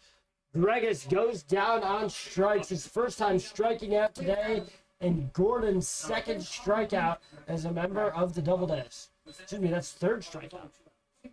Huge for Gordon there to pick up another strikeout on the night to boost his confidence. After that rough 5th inning, he seems to have dialed in a tad bit here in the top of the 6th. He'd be out of this inning entirely if the third baseman Shoup had just made that play. Instead, now the pitch is missing low and away. It's a 1-0 count. Cooper Martin up to bat. He's walked each of his last 2 at-bats.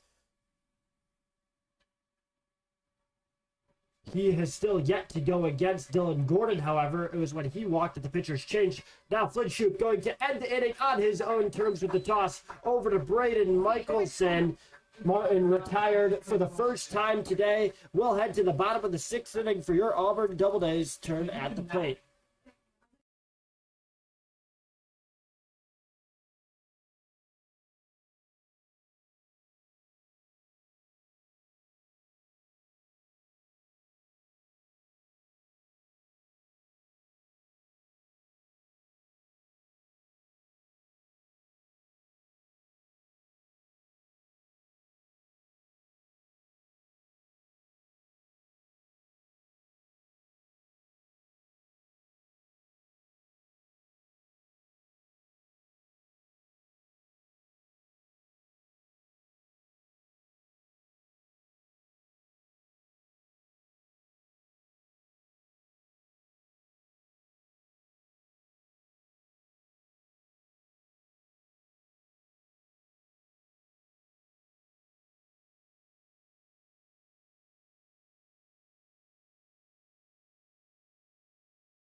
Back here, bottom of the 6th inning. The Auburn Doubledays trail 6-1.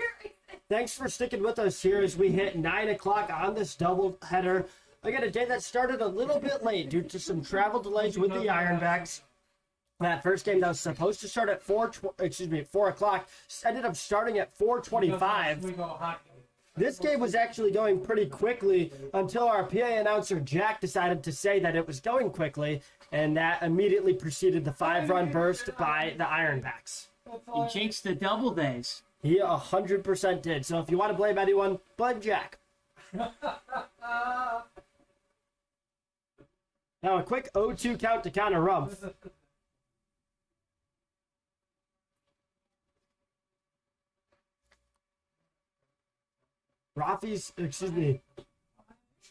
Looks like there might be a new pitcher on the mound. I'm trying to get you some information on that. Number 22.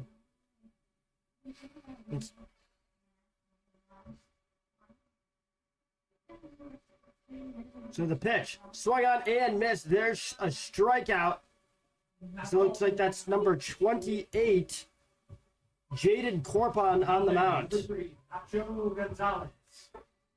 Oh, he picks up 1 out on some beautiful pitches. And that's just unlucky for Rump to be his first strikeout victim. And here comes Nacho Gonzalez. Yeah, Jaden Corpon this season sporting a 7.27 ERA with a 1-1 record, making his 7th appearance. One thing is, though, he does give up a pretty high batting average. Allows a batting average of .316 on the year. Now it's Nacho Gonzalez up to bat. After Connor Rumpf struck out, Gonzalez is 0 for 1 on the day. Struck out in his first at-bat, walked in his most recent appearance. He goes and chases at that breaking ball outside, just 66 miles per hour, but Gonzalez couldn't get to it.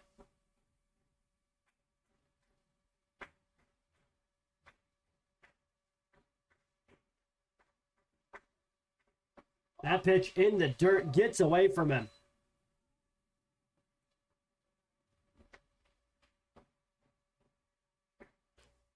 With Monahan on deck, Nacho really needs to get on first base. Monahan can knock him around the bases. Corbin standing at 5'10", 165. Out of Ontario, goes to Erie Community College. A lot of Ontario players for this squad. Makes sense, though. As there's a pitch that looks like Gonzalez swung on, so now it's a full count, 3-2.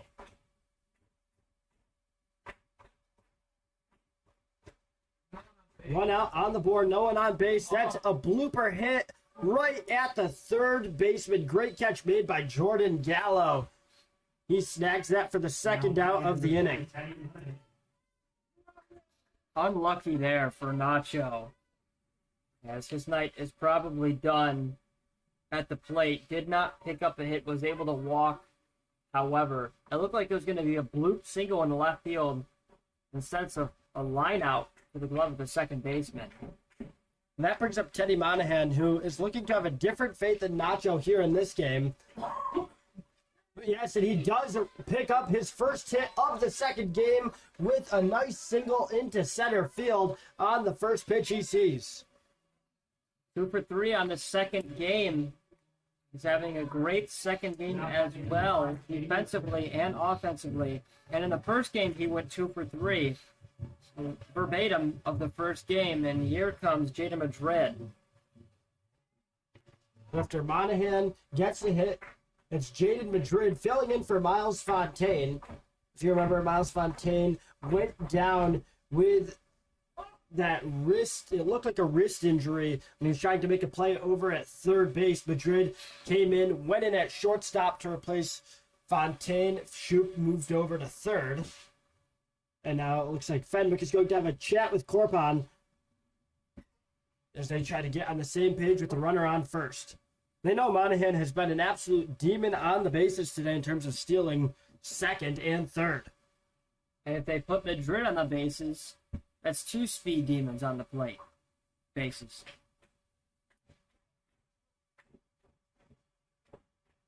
1-0 count. Burt Maxim on deck. There are 2 outs on the board, and that pitch falls inside for strike 1.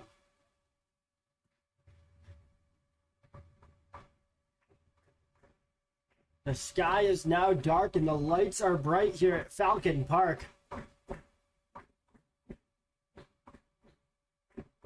The Doubledays fans still in it despite the 5-run deficit, and there's a rope into left field. The frozen rope by Jaden Madrid puts runners on first and second with 2 outs. Madrid sat on that one, found his pitch, and gave it for a ride. Couldn't ask for a better at-bat from Madrid there. To put him on first base safely, and then advance Monahan. Let's see if the Doubledays try to double steal here with 2 outs. Yeah, they pulled that off a few times successfully today. Could imagine they go back to it. There's strike 1 against Burt Maxim. Jaden Madrid in that first game, he had a big double as well as having 2 walks, scored twice. Now trying to bring that same offensive spark. He got the hit. Can Maxim continue the momentum? Well, it's a 1-1 count.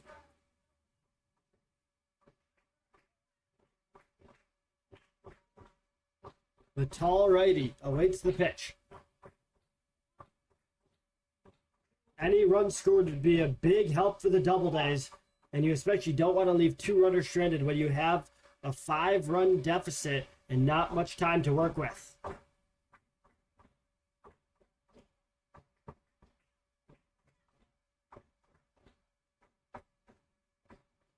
The throw in and just outside. Thornton keeping a strong eye on Teddy Monahan, perhaps a little too worried about the movement on the bases.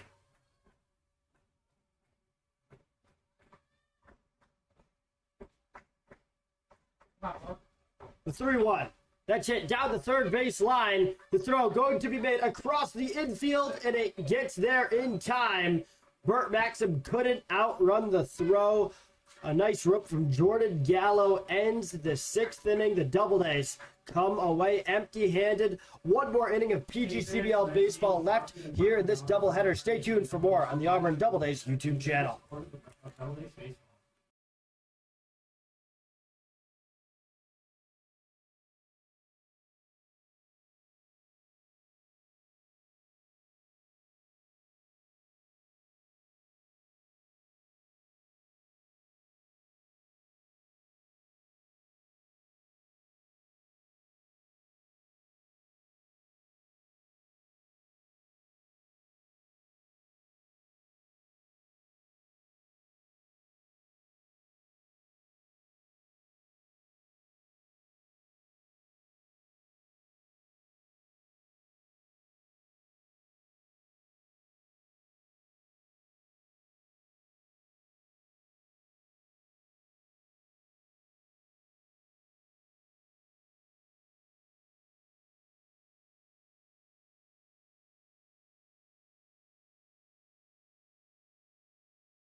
Back here, top of the 7th inning. 1 more inning left in this Sunday doubleheader.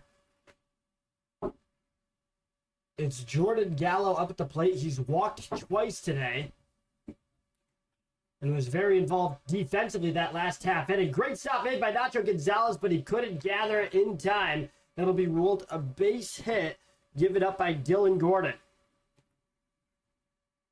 Gonzalez nearly able to make a nice play on it, but just couldn't stop and transition it to his throwing hand in time. Looks like Gallo will be pinch ran for. Beautiful hit there by Gallo to smack it. Gonzalez had a tough play, but a phenomenal diving grab. Just couldn't get it off on the transfer. I believe there's a pinch hitter in Kieran Cutler replacing Haas Fenwick.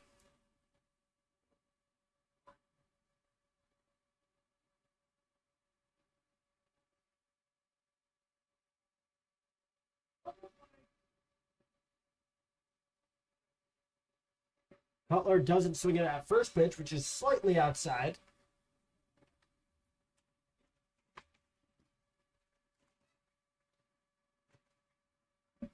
In that first game, Kieran Cutler went 0 for 3, but scored 1 run. Struck out in each of his last 2 at-bats, however. So we'll see if he continues that here.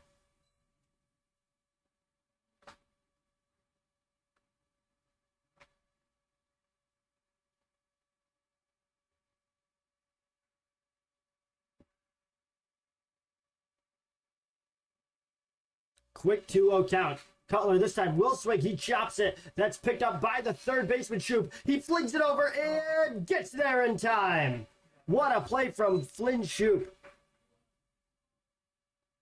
That was a disgusting play made by Flynn Shoop there. To run in on it and somehow beam it to first base in time to get out Kieran Cutler. I mean, couldn't ask for a better play from your third baseman to pick up the first out. That brings up Hendrik Vandermeer.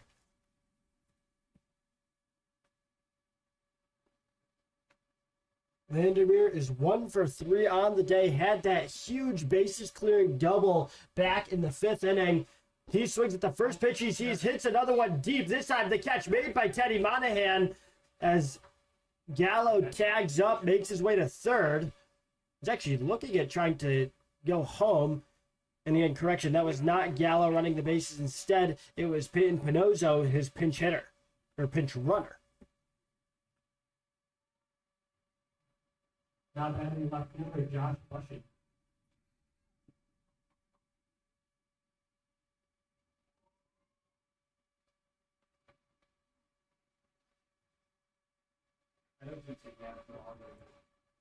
Now it's Josh Bushett who knocks one right past the pitcher. Great play made by the shortstop, Jaden Madrid, to get the Doubledays out of the 7th inning. Peyton Pinozzo couldn't score from third. The Doubledays need to score 5 at the bottom of the 7th. Stay tuned to see if they can do that when you return here on the Auburn Doubledays YouTube channel.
back here for the final 3 outs here in the bottom of the 7th inning, unless the Doubledays can score 5. Bottom of the 7th in this 2-game doubleheader. Braden Michelson up the plate. The Doubledays are facing a brand new pitcher. It's Nick Hayes on the mound for the Ironbacks. Nick Hayes this season has a 4.41 ERA, making his 12th appearance. Has 3 total saves and an 0-2 record. Seems to be a very reliable closer for this Ironback squad. Michelson falls behind early. He's down 0-2.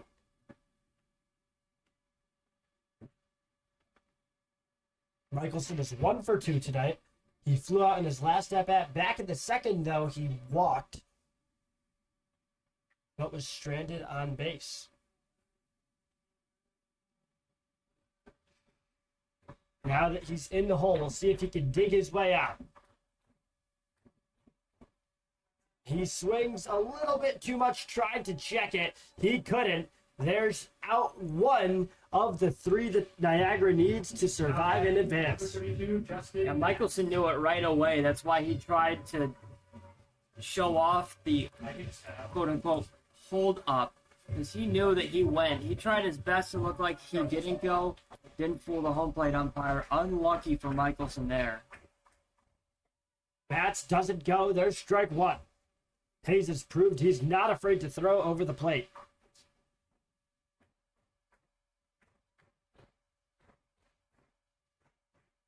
Justin Batts swings and fouls it off a second straight batter with an 0-2 count. Justin Batts went in the 5th inning for Ryan Pedigrasso, and he worked a walk. Doubledays are going to want him to work another walk here. Put some runners on the bases.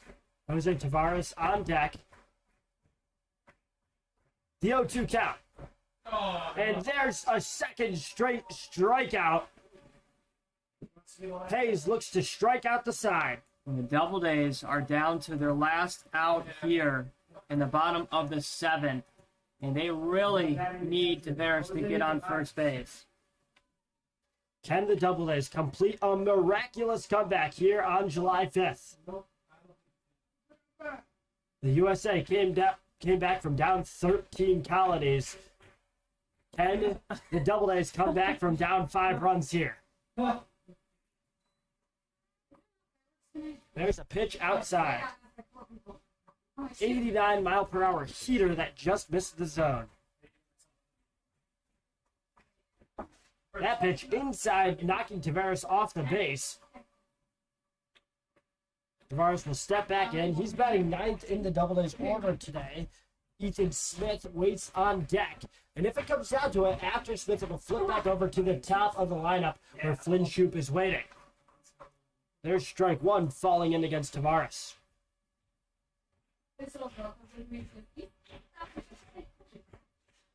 The last thread of hope for the Doubledays.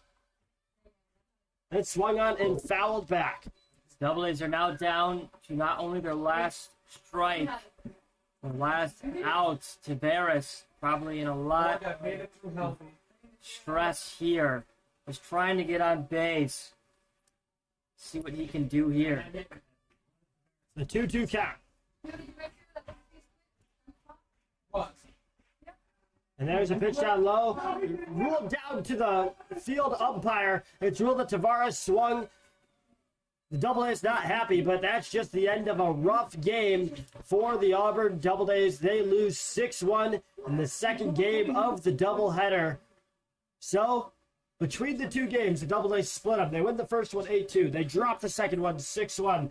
Evan, what are the immediate thoughts after the game? The Doubledays really did not work the count like they did in the first game against the Ironbacks pitchers. Yes. And they were swinging at a lot of bad pitches in game 2. And clearly their game 1 lineup was stronger than game 2. They also did not get many hits at all. Only had 3 hits in game 2. I believe in game 1, I think they had close to double-digit hits. Big difference here in game 2 hitting-wise. Pitching-wise, it was decent minus that 5th inning of play. And errors also did come into factor for the Doubledays, where they had 3 errors in the field. tough loss. They split the series between the Ironbacks, and they don't play again until next Friday at home. Yeah, definitely at home. The Double Days have a few games, but yeah, you look at this, definitely not the note they wanted to end the weekend on. You had that game yesterday that got rained out. You wanted to get the sweep here. Couldn't get it done, but still definitely some positives to leave today with. They'll be back on the road against Newark on Wednesday. They play Geneva on the road on Thursday. Back here on Friday against the Finger Lakes Lakers. That'll be a new opponent for the Double Days. Make sure to tune in for that broadcast here on the Auburn Double Days YouTube channel. Alongside Evan Carocchio, I'm Ryan Story saying good night, Auburn. Have a great 4th of July weekend. Fucking ball.